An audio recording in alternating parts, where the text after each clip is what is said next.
Chemical kinetics के इस lecture में आज हम पढ़ेंगे कोलिजन थ्योरी और आर्हेनियस इक्वेशन। चलिए तो स्टार्ट करते हैं कोलिजन थ्योरी। देखिए, collision theory of chemical reaction. ये कह रहा है this theory is applicable for all reaction but it is given for bimolecular gaseous reaction. ठीक है, ये क्या है जनरली तो क्या होगा, ये कह रहा है कि जो थ्योरी है वो सभी रिएक्शन के लिए एप्लीकेबल है, मगर क्या होगा ये जनरली गिवन की गई थी किसके लिए, बाई मोलिकुलर गैसियस रिएक्शन के लिए। बाई मोलिकुलर होना चाहिए, ठीक है, by molecular gaseous reaction. By molecular क्यों, क्योंकि कोलिजन तभी होगा जब दो हों, एक में तो कोलिजन होगा नहीं। और दूसरी बात गैसियस रिएक्शन इसलिए क्योंकि गैसियस के जो मॉलिक्यूल्स हैं उनकी वो मोशन के लिए क्या होते हैं, फ्री होते हैं, और जब मूव करेगा तभी तो जाके कोलिजन होगा। ठीक है, तो इसलिए बाई मोलिकुलर क्योंकि दो में कोलिजन होगा, और गैसियस रिएक्शन इसलिए क्योंकि जब मॉलिक्यूल्स मूव करेंगे तभी क्या करेंगे, कोलाइड करेंगे। चलिए, तो दोनों मॉलिक्यूल एक ही सब्सटेंस के भी हो सकते हैं और अलग अलग के भी हो सकते हैं। जैसे 2R के टू मॉलिक्यूल्स आपस में क्या हो गए, कंबाइन होकर कोलाइड होकर क्या बना रहे हैं, प्रोडक्ट बना रहे हैं। या R और S आपस में कंबाइन होकर क्या बना रहे हैं, प्रोडक्ट बना रहे हैं। ठीक है, चलिए, reaction occurs due to the collision between reactant molecules. Bond formation and bond cleavage occurs at the time of collision by which product is formed. ये कह रहा है कि जो रिएक्टेंट के मॉलिक्यूल्स हैं वो आपस में कोलाइड करते हैं, और कोलाइड करके रिएक्टेंट के बीच में क्या होगा, न्यू बॉन्ड फॉर्मेशन होना शुरू हो जाएगा और पुराना बॉन्ड टूटना शुरू हो जाएगा। उससे क्या होगा, उससे एक नया प्रोडक्ट क्या हो जाता है, फॉर्म। ठीक है, तो रिएक्शन अकर्स ड्यू टू, तो कोई भी रिएक्शन कब होती है, जब रिएक्टेंट के मॉलिक्यूल्स आपस में कोलाइड करते हैं और कोलाइड करके उनके पुराने बॉन्ड टूटने लगते हैं और नए बॉन्ड फॉर्म होने लगते हैं, या कह सकते हैं पुराना अरेंजमेंट खत्म हो जाता है और नए तरीके से एटम क्या हो जाते हैं, अरेंज हो जाते हैं, और जिससे क्या है, एक नया प्रोडक्ट बन जाता है, जिससे केमिकल प्रॉपर्टी क्या हो जाती है, चेंज हो जाती है, और उसे क्या बोलते हैं, केमिकल रिएक्शन। तो reaction occurs due to the collision between reactant molecules. Bond formation and bond cleavage occurs at the time of collision. तो collision के समय bond formation bond breaking start हो जाएगी, by which product is form, जिससे क्या है, एक नया सब्सटेंस प्रोड्यूस हो जाएगा, जिसे क्या बोलेंगे, product. Therefore rate of reaction should be equal to the number of collision per unit time.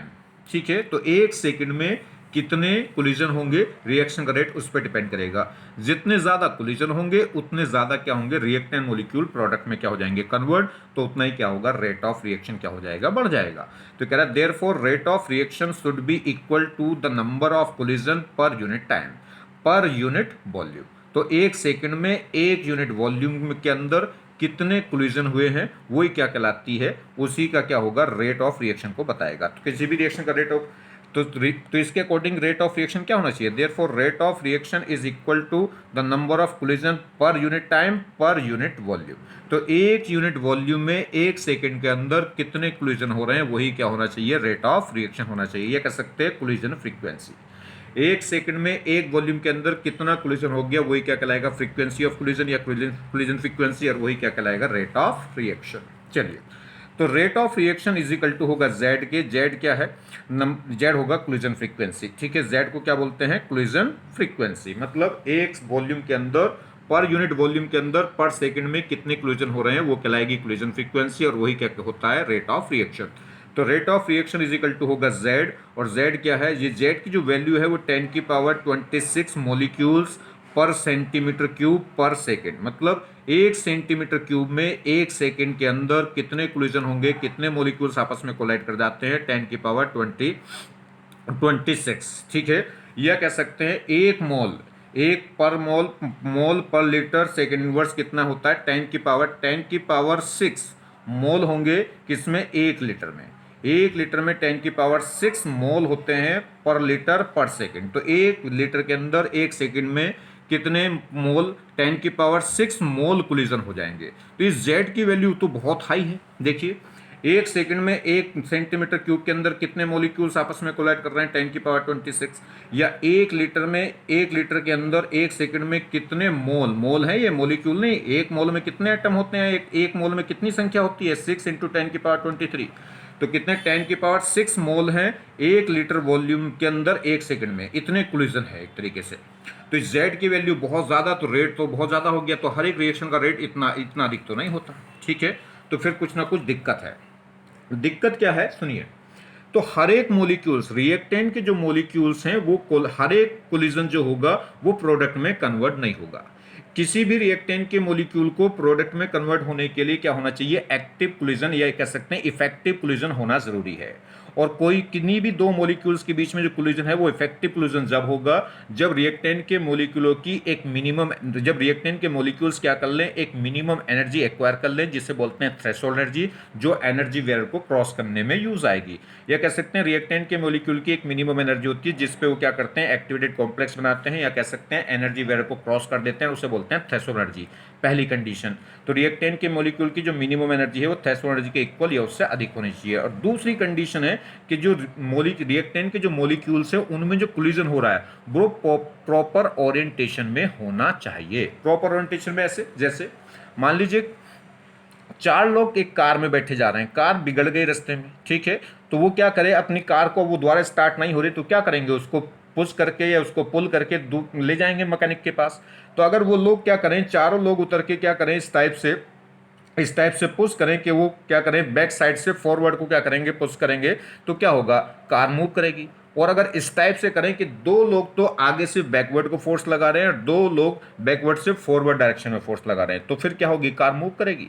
तो फोर्स लगा रहे हैं मगर कार मूव नहीं करेगी क्योंकि उनकी जो फोर्स की डायरेक्शन है प्रॉपर नहीं है। 2 की डाउनवर्ड है और 2 की फॉरवर्ड है। तो 2 की फोर्स की डायरेक्शन हो गई बैकवर्ड, 2 की हो गई फॉरवर्ड, तो उस केस में क्या होगा, वो कार मूव नहीं कर पाएगी। तो वो जो फोर्स है वो प्रॉपर ओरिएंटेशन में नहीं है। तो रिएक्टेंट के मोलिक्यूलों की जो नेट एनर्जी है, मिनिमम एनर्जी है, वो थ्रेशोल्ड एनर्जी के इक्वल या उससे अधिक होनी चाहिए, पहली कंडीशन। और दूसरी कंडीशन, रिएक्टेंट के मोलिक्यूलों के बीच में जो कोलिजन है प्रॉपर ओरिएंटेशन में होना चाहिए, तभी क्या होगा, कोलिजन इफेक्टिव होगा। और जो इफेक्टिव कोलिजन होगा वही क्या बनाएगा, एक्टिवेटेड कॉम्प्लेक्स, और वही क्या होगा, प्रोडक्ट में कन्वर्ट होगा। क्लियर हो गई बात। चलिए तो देखिए, normally reaction are not so fast, तो नॉर्मली रिएक्शन इतनी फास्ट तो नहीं होती।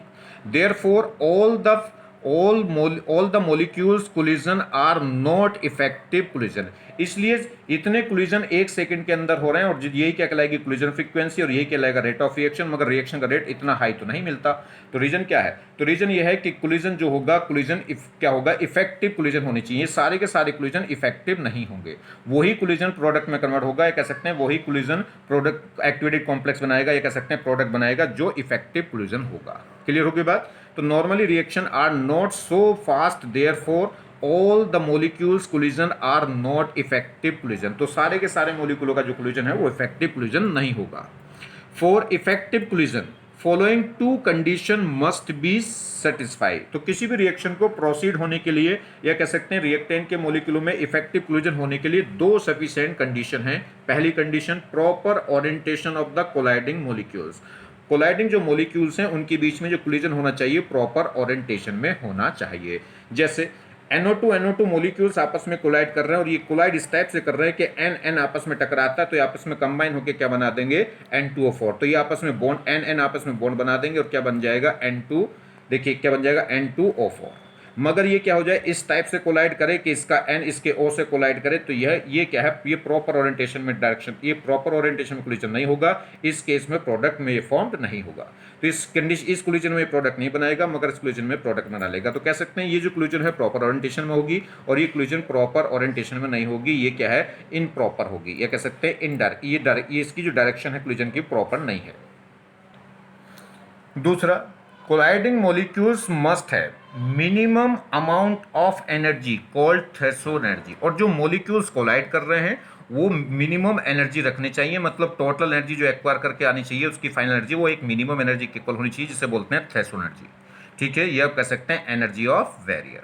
तो colliding molecules must have a minimum amount of energy called threshold energy, या बोल सकते हैं एनर्जी वेरिएट। तो जो मोलिक्यूल्स, रिएक्टेंट के वो मोलिक्यूल जो कोलाइड कर रहे हैं, वो कोलाइडिंग मोलिक्यूल की जो नेट एनर्जी है वो कम से कम किसके इक्वल होनी चाहिए, थ्रेशोल्ड एनर्जी के इक्वल होनी चाहिए या उससे अधिक होनी चाहिए। दूसरा, but all molecules do not have this energy, मगर जो सारे के सारे कोलाइडिंग मॉलिक्यूल है उन सबकी एनर्जी इतनी नहीं होगी, but all molecules do not have this energy, that is they acquire activation energy, इसलिए उन्हें क्या है एक एडिशनल एनर्जी, एक एक्स्ट्रा एनर्जी देनी पड़ेगी या रिक्वायर्ड होगी, जिसे बोलते हैं एक्टिवेशन एनर्जी। ठीक है, ऐसा समझे, जैसे जैसे आप एक बुक खरीदने गए हैं, बुक टोटल आपको मिलेगी, मान लीजिए टोटल 500 रुपए की, 500 रुपए में आपको बुक मिल रही है, तो ये तो हो गई वो नेट, वो मिनिमम एनर्जी जिस पे क्या है आप बुक खरीद सकते हैं। ठीक है, तो नेट बुक की कॉस्ट कितनी हो गई 500, तो 500 क्या हो गया, वो थ्रेशोल्ड एनर्जी हो गई।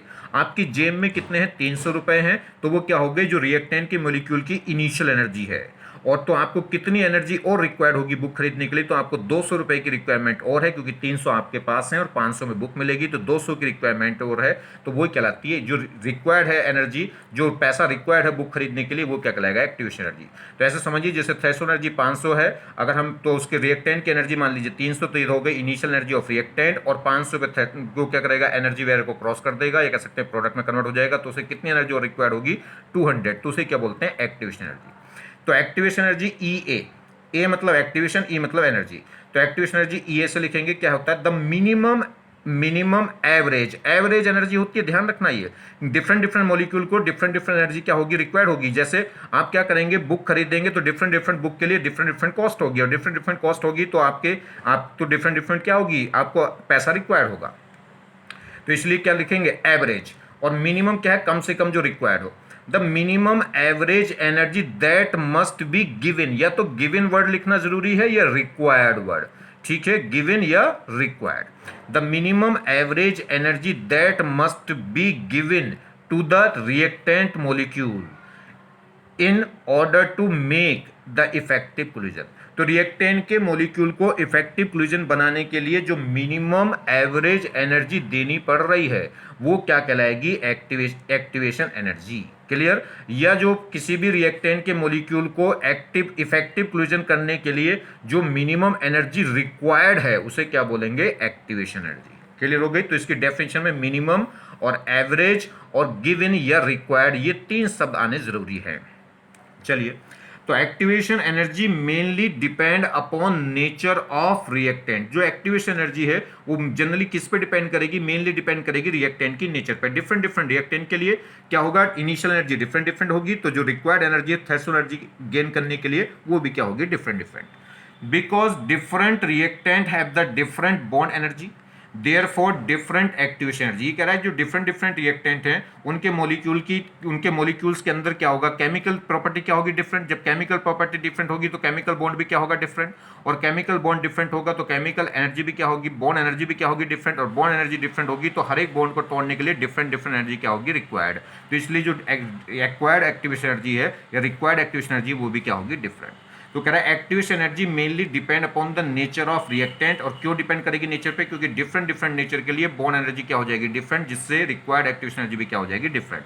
तो because different reactant have different bond energy therefore different activation energy. Note point, higher the value of activation energy low the value of rate of reaction, या कह सकते हैं slow reaction and vice versa. ये कह रहा है जितनी activation energy जितनी ज्यादा होगी, एक्टिवेशन एनर्जी जितनी ज्यादा होगी उतनी रिएक्शन का रेट क्या हो जाएगा स्लो, क्योंकि जितनी ज्यादा आपको क्या होगा देखिए जितना ज्यादा रिक्वायर्ड एनर्जी होगी उतना ज्यादा क्या होगा, जितनी ज्यादा एनर्जी रिक्वायर्ड होगी उतना इफेक्टिव कोलिजन की संख्या क्या हो जाएगी कम हो जाएगी, और इफेक्टिव कोलिजन कम हो जाएंगे तो रिएक्शन का रेट भी क्या हो जाएगा कम। या कह सकते हैं जितनी कम एक्टिवेशन एनर्जी है, एक्टिवेशन एनर्जी जितनी कम है कह सकते हैं एडिशनल जो रिक्वायर्ड एनर्जी है अगर वो जितनी कम हो कह सकते हैं उतनी जल्दी क्या हो जाएगा कोलिजन इफेक्टिव हो जाएगा, और उतनी जल्दी क्या हो जाएगा वो किसमें प्रोडक्ट में कन्वर्ट हो जाएगा। तो higher the value of activation energy low is the value of rate of reaction. क्यों, क्योंकि जितनी एक्टिवेशन एनर्जी हायर होगी उतनी इफेक्टिव कोलिजन कम हो जाएंगे, और इफेक्टिव कोलिजन कम हो जाएंगे तो रेट भी क्या हो जाएगा कम। या एक्टिवेशन एनर्जी जितनी कम होगी उतना इफेक्टिव कोलिजन ज्यादा हो जाएंगे तो उतना रेट भी रिएक्शन क्या हो जाएगा ज्यादा हो जाएगा। तो नोट पॉइंट ध्यान रखना है, higher the value of activation energy low the value of rate of reaction, that is कह सकते हैं slow reaction and vice versa. Vice versa मतलब अगर एक्टिवेशन एनर्जी क्या हो गई, एक्टिवेशन एनर्जी लो थी तो एक्टिवेशन एनर्जी अगर हाई थी एक्टिवेशन एनर्जी तो रिएक्शन का रेट क्या था लो, और एक्टिवेशन एनर्जी अगर लो हो जाएगी तो रेट क्या हो जाएगा हाई। कैटलिस्ट क्या करेगा, कैटलिस्ट क्या होता है, देखिए दो टाइप के कैटलिस्ट होते हैं, एक पॉजिटिव कैटलिस्ट और एक नेगेटिव कैटलिस्ट। कैटलिस्ट क्या करते हैं, अगर पॉजिटिव कैटलिस्ट है तो रिएक्शन के रेट को क्या कर देंगे, बढ़ा देंगे, और नेगेटिव कैटलिस्ट है तो रिएक्शन के रेट को क्या कर देंगे, डिक्रीज कर देंगे। जनरली जब भी कैटलिस्ट का जिक्र होगा तो आप समझिए पॉजिटिव कैटलिस्ट की हम बात करेंगे जब तक वो नेगेटिव कैटलिस्ट ना कहे, ठीक है। तो कैटलिस्ट क्या करते हैं, रिएक्शन के रेट को बढ़ा देंगे। कैसे बढ़ाते हैं, कैटलिस्ट क्या करता है, एक रिएक्टेंट के मॉलिक्यूल्स को क्या करता है, एक लो एक्टिवेशन एनर्जी का, ये कह सकते हैं लो थ्रेशोल्ड एनर्जी का क्या कर देगा, एक न्यू पाथ प्रोवाइड कर देता है, जिससे क्या है इफेक्टिव कोलिजन, जिससे एक्टिवेशन एनर्जी क्या हो जाएगी, कम। देखिए कैटलिस्ट क्या करेगा, किसी भी रिएक्शन को लो थ्रेशोल्ड एनर्जी का, ये कह सकते हैं लो एक्टिवेशन एनर्जी का क्या कर देगा, एक न्यू पाथ प्रोवाइड कर देगा, जिससे थ्रेशोल्ड एनर्जी कम हो गई तो एक्टिवेशन एनर्जी भी क्या हो जाएगी, कम, और एक्टिवेशन एनर्जी कम होगी तो इफेक्टिव कोलिजन बढ़ जाएंगे, जिससे रेट क्या हो जाएगा, बढ़ जाएगा। चलिए होता क्या है, जो कैटलिस्ट है वो कैटलिस्ट क्या करता है, वो एक्टिवेशन एनर्जी को कैसे रिड्यूस कर देता है। कैटलिस्ट क्या करेगा, किसी रिएक्टेंट के पर्टिकुलर मॉलिक्यूल्स पर जाके क्या कर देगा, कोलाइड कर देगा। कोलाइड मतलब उसको अपने कोलिजन से एक एनर्जी क्या कर देगा, सप्लाई कर देगा। अब कैटलिस्ट जिस मॉलिक्यूल पे, कैटलिस्ट क्या करेगा, किसी एक पर्टिकुलर मॉलिक्यूल्स पे जाके क्या कर देगा, रिएक्टेंट के मॉलिक्यूल्स पे कोलाइड कर देगा। कोलाइड करने से उस रिएक्टेंट के मॉलिक्यूल में एक्स्ट्रा एनर्जी आ जाएगी। वो एक्स्ट्रा एनर्जी क्या करेगा, उस एक्स्ट्रा एनर्जी से बाकी मॉलिक्यूल के साथ क्या कर देगा, वो कोलाइड कर देगा, और कोलाइड कर देगा तो जिससे क्या होगी, एक एडिशनल एनर्जी क्या हो जाएगी, रिक्वायर्ड। मतलब जैसे आपके पास 300 रुपए थे, 500 रुपए में बुक खरीदनी है, तो कैटलिस्ट ने क्या करा, कैटलिस्ट ने कोलाइड करके आपकी जेब में 100 रुपए रख के चला गया, तो आपके पास अब रुपए कितने हो गए, 400, तो आपको 100 रुपए और चाहिए बुक खरीदने के लिए, तो रिक्वायर्ड एक्टिवेशन एनर्जी क्या हो जाएगी, कम। या इस टाइप का कर सकता है, ऐसे कहें, ऐसे भी कह सकते हैं कि वो क्या कर जाए, कि बुक वाले को क्या कर जाए, बुक वाले को कंसेशन दे जाए, या कह सकते हैं आपकी जानकारी का निकल जाए बुक वाला, वो बता दे कि दूसरी दुकान पे वो उसकी दुकान है आपके दोस्त की, वो वहां पे क्या कर दे, रिड्यूस कर दे पैसे। चलिए कुछ भी, तो कैटलिस्ट क्या है, catalyst provide different path for the reaction mechanism but does not change energy of reactant, energy of product and del enthalpy change. ये बड़ी इंपॉर्टेंट बात कही। कैटलिस्ट क्या करता है, न्यू पाथ प्रोवाइड करेगा लो एक्टिवेशन एनर्जी का या हाई एक्टिवेशन एनर्जी का, मगर रिएक्टेंट की खुद की जो एनर्जी है उसको क्या करेगा, उसको इफेक्ट नहीं करेगा। प्रोडक्ट की जो एनर्जी होगी उसको इफेक्ट नहीं करेगा। एंथैल्पी चेंज जो होगा रिएक्शन में उसको इफेक्ट नहीं करेगा। सिर्फ किसको इफेक्ट करता है, थ्रेशोल्ड एनर्जी को, या कह सकते हैं एक्टिवेशन एनर्जी को, या कह सकते हैं इफेक्टिव कोलिजन को, या कह सकते हैं रेट ऑफ रिएक्शन को इफेक्ट करेगा, या कह सकते हैं रिएक्शन के रेट कांस्टेंट को इफेक्ट कर देगा, ठीक है। मगर किसको इफेक्ट नहीं करेगा, रिएक्टेंट की एनर्जी को, प्रोडक्ट की एनर्जी को, उन दोनों के बीच में जो एंथैल्पी चेंज था रिएक्शन में उसको चेंज नहीं करेगा, या कह सकते हैं इक्विलिब्रियम कांस्टेंट को भी इफेक्ट नहीं करेगा।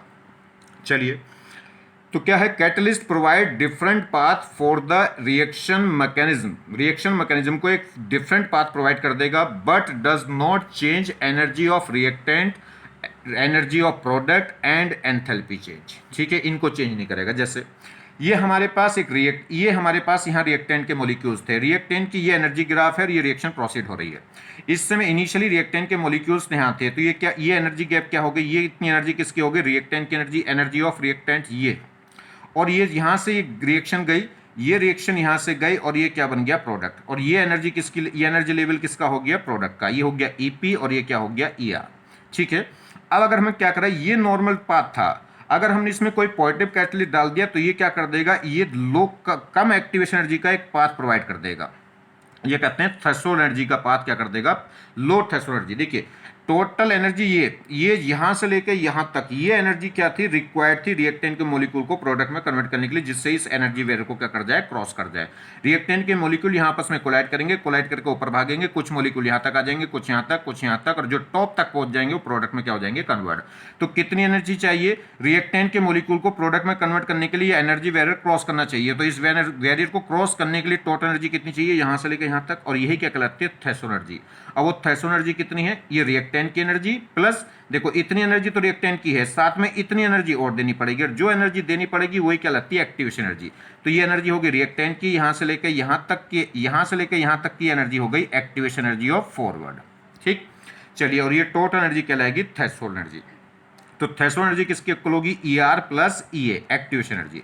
अब हमने इसमें कैटलिस्ट डाल दिया, तो कैटलिस्ट ने इस पाथ को यहां से यहां ले आया, तो इसको क्या कर दिया, एक लो एक्टिवेशन एनर्जी का या कह सकते हैं लो थ्रेशोल्ड एनर्जी का एक पाथ क्या कर दिया, प्रोवाइड कर दिया। अगर कोई नेगेटिव कैटलिस्ट डाल दिया तो वो क्या करेगा, इसकी थ्रेशोल्ड एनर्जी को बढ़ा देगा या कह सकते हैं एक्टिवेशन एनर्जी को बढ़ा देगा। तो देखिए एक ऊपर तक चला जाएगा पाथ। तो आपकी एनर्जी रिक्वायर्ड कितनी होगी, ये या कह सकते हैं टोटल थ्रेशोल्ड एनर्जी ये हो जाएगी। तो अगर नेगेटिव कैटलिस्ट होगा तो उसमें थ्रेशोल्ड एनर्जी बढ़ जाएगी या कह सकते हैं एक्टिवेशन एनर्जी बढ़ जाएगी, जिससे कहेंगे इफेक्टिव कोलिजन घट जाएंगे, इफेक्टिव कोलिजन घट जाएंगे तो रेट ऑफ रिएक्शन घट जाएगा। मगर पॉजिटिव कैटलिस्ट क्या करेगा, थ्रेशोल्ड एनर्जी को रिड्यूस कर देगा, जिससे एक्टिवेशन एनर्जी रिड्यूस हो जाएगी, जिससे इफेक्टिव कोलिजन बढ़ जाएंगे। इफेक्टिव कोलिजन बढ़ेंगे तो रेट ऑफ रिएक्शन क्या है, बढ़ जाएगा या कह सकते हैं रेट कांस्टेंट बढ़ जाएगा। मगर क्या नहीं चेंज होगा, एक तो रिएक्टेंट की एनर्जी, एक प्रोडक्ट की एनर्जी, एक रिएक्टेंट प्रोडक्ट के बीच में जो एंथैल्पी चेंज है वो नहीं चेंज होगा, और इक्विलिब्रियम कांस्टेंट भी चेंज नहीं होगा। तो ये ध्यान रखना कौन कौन सी बातें चेंज हो रही, कौन कौन सी नहीं। तो चलिए आगे बात समझ में। तो नेगेटिव कैटलिस्ट क्या करेगा, एक्टिवेशन एनर्जी को बढ़ा देगा, थ्रेशोल्ड एनर्जी को बढ़ा देगा, और पॉजिटिव कैटलिस्ट क्या कर देगा, लो एक्टिवेशन एनर्जी का एक न्यू पाथ प्रोवाइड कर देगा, और नेगेटिव कैटलिस्ट एक हाई एक्टिवेशन एनर्जी का न्यू पाथ प्रोवाइड कर देगा, जिससे रेट कम हो जाएगा और इस केस में रेट बढ़ जाएगा। तो देखिए activation energy is considered to be temperature independent. ये कह रहा है activation energy is considered to be temperature independent. Activation energy क्या होगी, टेम्परेचर से इंडिपेंडेंट रहती है। ठीक है, जनरली जो एनर्जी है, जनरली जो एनर्जी है वो किस पे डिपेंड करती है, टेम्परेचर पे। जैसे काइनेटिक एनर्जी किस पे डिपेंड करेगी, टेम्परेचर। टेम्परेचर बढ़ाएंगे तो काइनेटिक एनर्जी क्या होगी, बढ़ेगी। तो ये बड़ी इंपॉर्टेंट बात है कि जो एक्टिवेशन एनर्जी है, activation energy is considered to be temperature independent. Temperature independent इसको हम कंसिडर करते हैं, कह सकते हैं एक्टिवेशन एनर्जी टेम्परेचर डिपेंड नहीं करती। ये कह रहा है the fraction of molecules having sufficient energy reaction is given by the Boltzmann factor। कौन मॉलिक्यूल, देखिए बहुत सारे मॉलिक्यूल्स होंगे और बहुत सारे मॉलिक्यूल्स में कोलिजन होगा। तो कह रहा है कौन सा मॉलिक्यूल्स या कितने मॉलिक्यूल्स, कितने फ्रैक्शन मॉलिक्यूल क्या करेंगे, कितने फ्रैक्शन मॉलिक्यूल की नेट एनर्जी थ्रेशोल्ड एनर्जी के इक्वल या उससे अधिक होगी, जो एनर्जी बैरियर को क्रॉस कर सकें। तो उसकी वैल्यू किससे निकलती है, e की पावर माइनस E/RT। इसे बोलते हैं बोल्ट्जमैन फैक्टर या बोल्ट्जमैन कांस्टेंट। बोल्ट्जमैन फैक्टर या बोल्ट्जमैन कांस्टेंट कौन, e की पावर माइनस E/RT। और ये फैक्टर हमें बताता है fraction of effective collision. Fraction of effective collision कह सकते हैं, या कह सकते हैं fraction of having, fraction molecules having sufficient energy. किसके लिए सफिशिएंट एनर्जी, रिएक्शन को प्रोसीड करने के लिए। The fraction of molecules having sufficient energy reaction is given by the Boltzmann constant या Boltzmann factor। इससे फ्रैक्शन तो समझ रहे हैं, जैसे मान लीजिए 100 कोलिजन हुए, 100 कोलिजन में से 2 कोलिजन क्या हो गए, इफेक्टिव हो गए, या 2 कोलिजन के पास या 2 मॉलिक्यूल के पास ही इतनी एनर्जी थी कि जो क्या कर जाए, 100 मॉलिक्यूल्स थे, 100 में से 2 के पास क्या है, सफिशिएंट एनर्जी थी जो क्या कर जाए, एनर्जी बैरियर को क्रॉस कर जाए। तो ये फ्रैक्शन वैल्यू कितनी हो गई, 2/100। क्लियर होगी बात, फ्रैक्शन कैसे निकलता है। मान लीजिए 100 कोलिजन हुए, 100 में से 2 ही कोलिजन ऐसे थे जिनके पास सफिशिएंट एनर्जी थी, या 100 मॉलिक्यूल्स थे, 100 मॉलिक्यूल में से 2 ही मॉलिक्यूल ऐसे थे जिसके पास क्या थी, सफिशिएंट एनर्जी थी। सफिशिएंट एनर्जी मतलब जिसकी मिनिमम एनर्जी थ्रेशोल्ड एनर्जी के इक्वल हो या उससे अधिक हो जाए। तो वो क्या कर जाएंगे, एक्टिवेटेड को वो क्या कर जाएंगे, इफेक्टिव कोलिजन कर जाएंगे, या कह सकते हैं एनर्जी बैरियर को क्रॉस करके प्रोडक्ट बना देंगे।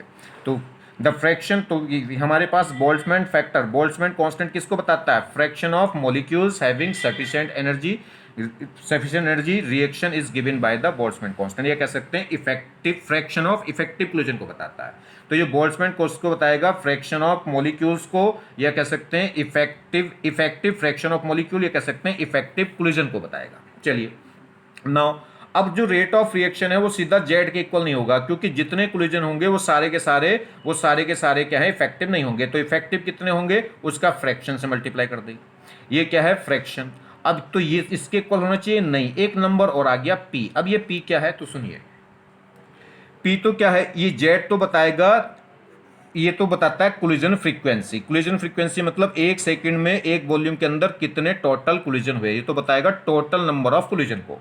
तो ये तो बताता है कोलिजन फ्रीक्वेंसी। और ये क्या बताएगा, ये बताएगा, इसमें पी बताता है, ये बताएगा फ्रैक्शन ऑफ इफेक्टिव कोलिजन। ठीक, फ्रैक्शन ऑफ इफेक्टिव कोलिजन अभी आपने देखा। और ये पी किसको बताएगा, पी बताता है, ये बताएगा फ्रीक्वेंसी फैक्टर। फ्रीक्वेंसी फैक्टर इसे बोलेंगे, या इसे बोलेंगे फ्रीक्वेंसी फैक्टर, या इसे कह सकते हैं हम, हाँ, यह फ्रीक्वेंसी प्रोबेबिलिटी, और यह बोलते हैं स्टेरिक फैक्टर। ठीक है, अब इससे क्या होगा, अब रेट ऑफ रिएक्शन को हम क्या लिख सकते हैं, रेट ऑफ रिएक्शन होगा के इनटू रिएक्टेंट की कंसिडरेशन। ठीक है, अगर हमने दो बाई मॉलिकुलर के लिए इक्विलिब्रियम डिफाइंड होगा तो टू और सेकंड ऑर्डर के ले लें तो आर की पावर 2 हो गई, या कुछ भी होगी, जो भी ऑर्डर होगा। चलिए, तो यहां से रेट इक्वल लिख सकते हैं के इनटू रिएक्टेंट की कंसिडरेशन, और इसे रिएक्टेंट की कंसिडरेशन को भी अपॉन में लिया है। तो देखिए ये कांस्टेंट है, देखिए तो Z इंटू पी और अपॉन में क्या हो गया, ये रिएक्टेंट की कंसिडरेशन, ये एक नया कांस्टेंट हो गया जिससे बोल रहे हैं आर्हीनियस कांस्टेंट, और ये पूरी क्या कहलाएगी, आर्हीनियस इक्वेशन। तो यहाँ पे K क्या है, रेट कांस्टेंट, तो K इज इक्वल टू क्या हो गया, ए ई की पावर माइनस ई ए अपॉन आर टी, और ये कहलाती है आर्हीनियस इक्वेशन। क्लियर, ये कहलाएगी आर्हीनियस इक्वेशन, और जिसमें ए क्या कहलाता है, आर्हीनियस कांस्टेंट, और ई की power minus E upon R T क्या कहलाता है, ये कहलाता है फ्रैक्शन ऑफ इफेक्टिव कोलिजन, ये कह सकते हैं fraction of molecule having sufficient energy. ठीक, अब एक बार और रिपीट कर दूं मैं आपको, इन तीनों, ये पूरा जो कांस्टेंट है, ये कांस्टेंट, इससे एक नया कांस्टेंट निकल के आया ए, जिसे क्या बोल रहे हैं, आर्हीनियस कांस्टेंट, या क्या बोलते हैं इसे, प्री एक्सपोनेंशियल फैक्टर। ये इंपॉर्टेंट है, कई बार एग्जाम में पूछे गए हैं।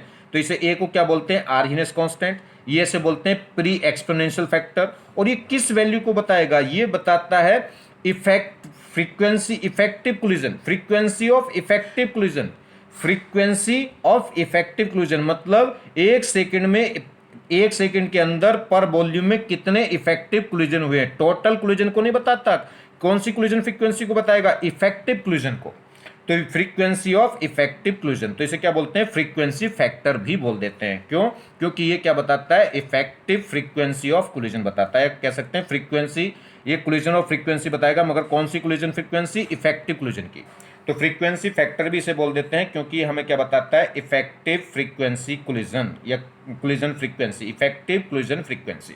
तो किससे नहीं मिला था ये, Z into P upon R square से। Z क्या था, Z था फ्रीक्वेंसी फैक्टर, मतलब टोटल फ्रीक्वेंसी कितनी हो रही है, टोटल कितने मॉलिक्यूल तक कोलाइड कर रहे हैं एक सेकंड में, और P हमें क्या बताता है, फ्रीक्वेंसी प्रोबेबिलिटी, या फ्रीक्वेंसी फैक्टर, या स्टेरिक फैक्टर इसे बोलते हैं, और R क्या हो गया था, कंसिडरेशन ऑफ रिएक्टेंट। इन तीनों से मिलके क्या आया, ए, और इसे बोलते हैं आर्हीनियस कांस्टेंट, या प्री एक्सपोनेंशियल फैक्टर, या फ्रीक्वेंसी फैक्टर, और ये क्या बताता है हमें, ये बताता है हमें इफेक्टिव फ्रीक्वेंसी कोलिजन। ठीक है, या इफेक्टिव कोलिजन फ्रीक्वेंसी, और ई की power minus E upon R T, ये क्या कहलाता है, बोल्ट्जमैन कांस्टेंट, और ये हमें क्या बताता है, ये हमें बताता है फ्रैक्शन ऑफ इफेक्टिव कोलिजन को, या कह सकते हैं fraction of molecule having sufficient energy, जिसमें अब के क्या हो गया, रेट कांस्टेंट, और ई ए क्या हो गया, एक्टिवेशन एनर्जी, आर क्या हो गया, गैस कांस्टेंट, और टी क्या हो गया, टेम्परेचर इन केल्विन, और इस पूरी इक्वेशन को बोलते हैं आर्हीनियस इक्वेशन। चलिए, एनर्जी प्रोफाइल डायग्राम अगर हम देखें, ये कह रहा है दिस डायग्राम, देखिए एनर्जी प्रोफाइल डायग्राम पे मैं एक अलग से एक लेक्चर ले चुका हूँ, बेसिक ऑर्गेनिक के नाम से डाला हुआ है लेक्चर, वहाँ पे देख लो, तो वहाँ पे देख लोगे तो इन सारी चीज़ों को मुझे दोबारा बार बार नहीं समझाना पड़ेगा। ठीक है, वहाँ पे मैंने बहुत अच्छे से ये एनर्जी प्रोफाइल डायग्राम का ही एक लेक्चर पूरा कंप्लीट लिया है। चलिए, एनर्जी प्रोफाइल डायग्राम क्या है, this diagram represent the change in energy of A system with the progress of reaction. ये ग्राफ हमें क्या बताता है कि जैसे जैसे रिएक्शन प्रोसीड हो रही है वैसे वैसे एनर्जी चेंज किस टाइप से प्रोसीड करती है, एनर्जी किस टाइप से वेरी करेगी रिएक्शन के अंदर। ठीक है, चलिए, तो देखिए, फॉर एलिमेंट्री रिएक्शन का मतलब सिंगल स्टेप रिएक्शन, मतलब जिसमें इंटरमीडिएट नहीं होगा, सिर्फ एक ही ट्रांजिशन स्टेट बन रही होगी और कोई भी इंटरमीडिएट नहीं होगा। एलिमेंट्री रिएक्शन का मतलब होता है जो सिंगल स्टेप में कंप्लीट हो, और जो रिएक्शन सिंगल स्टेप में कंप्लीट होती है उसमें कोई भी इंटरमीडिएट नहीं बनता, उसमें सिर्फ और सिर्फ क्या बनती है, एक ट्रांजिशन स्टेट। तो देखिए, ये एनर्जी पोटेंशियल एनर्जी है, और इधर रिएक्शन प्रोसीड हो रही है। तो जैसे जैसे रिएक्शन प्रोसीड हो रही है वैसे वैसे एनर्जी कैसे वेरी कर रही है, तो इनिशियल रिएक्टेंट कहाँ था, यहाँ, तो ये क्या हो गई, एनर्जी ऑफ रिएक्टेंट, और ये क्या होगा, जैसे रिएक्टेंट के मॉलिक्यूल कोलाइड करेंगे तो ऊपर भागेंगे, और इस एनर्जी बैरियर को क्रॉस करके किस में कन्वर्ट हो जाएंगे, प्रोडक्ट में। जहां एनर्जी बैरियर होता है वहां क्या बनती है, ट्रांजिशन स्टेट। ट्रांजिशन स्टेट में आपको बता चुका हूं, पुराने बॉन्ड टूट रहे होंगे और नए बॉन्ड बनते जा रहे होंगे, तो वो एक फॉर्म बनती है जो प्रोडक्ट और रिएक्टेंट के बीच की एक इंटरमीडिएट फॉर्म होती है, जिसे क्या बोलते हैं, ट्रांजिशन स्टेट, और जो हाईली क्या होती है, अनस्टेबल, क्योंकि इसकी एनर्जी बहुत ज्यादा हाई है, तो ये हाईली अनस्टेबल होगी, तुरंत कन्वर्ट हो जाएगी या तो प्रोडक्ट में या वापस रिएक्टेंट में। क्लियर। तो ट्रांजिशन स्टेट क्या होता है, ट्रांजिशन स्टेट उसे बोलते हैं या एक्टिवेटेड कॉम्प्लेक्स से बोलते हैं। ये क्या होता है, रिएक्टेंट और प्रोडक्ट के बीच की एक इंटरमीडिएट फॉर्म होती है जो हाईली अनस्टेबल होती है और जो इजीली कन्वर्ट हो जाएगी प्रोडक्ट में या रिएक्टेंट में। और इसमें होता क्या है, ऑल बॉन्ड ब्रेकिंग हो रही होती है और न्यू बॉन्ड फॉर्मिंग हो रही होती है, दोनों प्रोसेस एक साथ हो रहे होते हैं, और जब ये प्रोसेस पूरा हो जाता है तो वो क्या बन जाता है, प्रोडक्ट। चलिए, तो ये एनर्जी लेवल हो गया किसका, रिएक्टेंट का। यहाँ क्या बना, प्रोडक्ट। प्रोडक्ट का ये हो गया एनर्जी लेवल प्रोडक्ट का। फाइनल प्रोडक्ट की एनर्जी रिएक्टेंट से क्या है, बढ़ गई। तो इसका मतलब ये कौन सी रिएक्शन है, इसमें ओवरऑल एनर्जी रिक्वायर्ड है क्योंकि प्रोडक्ट की एनर्जी रिएक्टेंट से ज्यादा हो गई।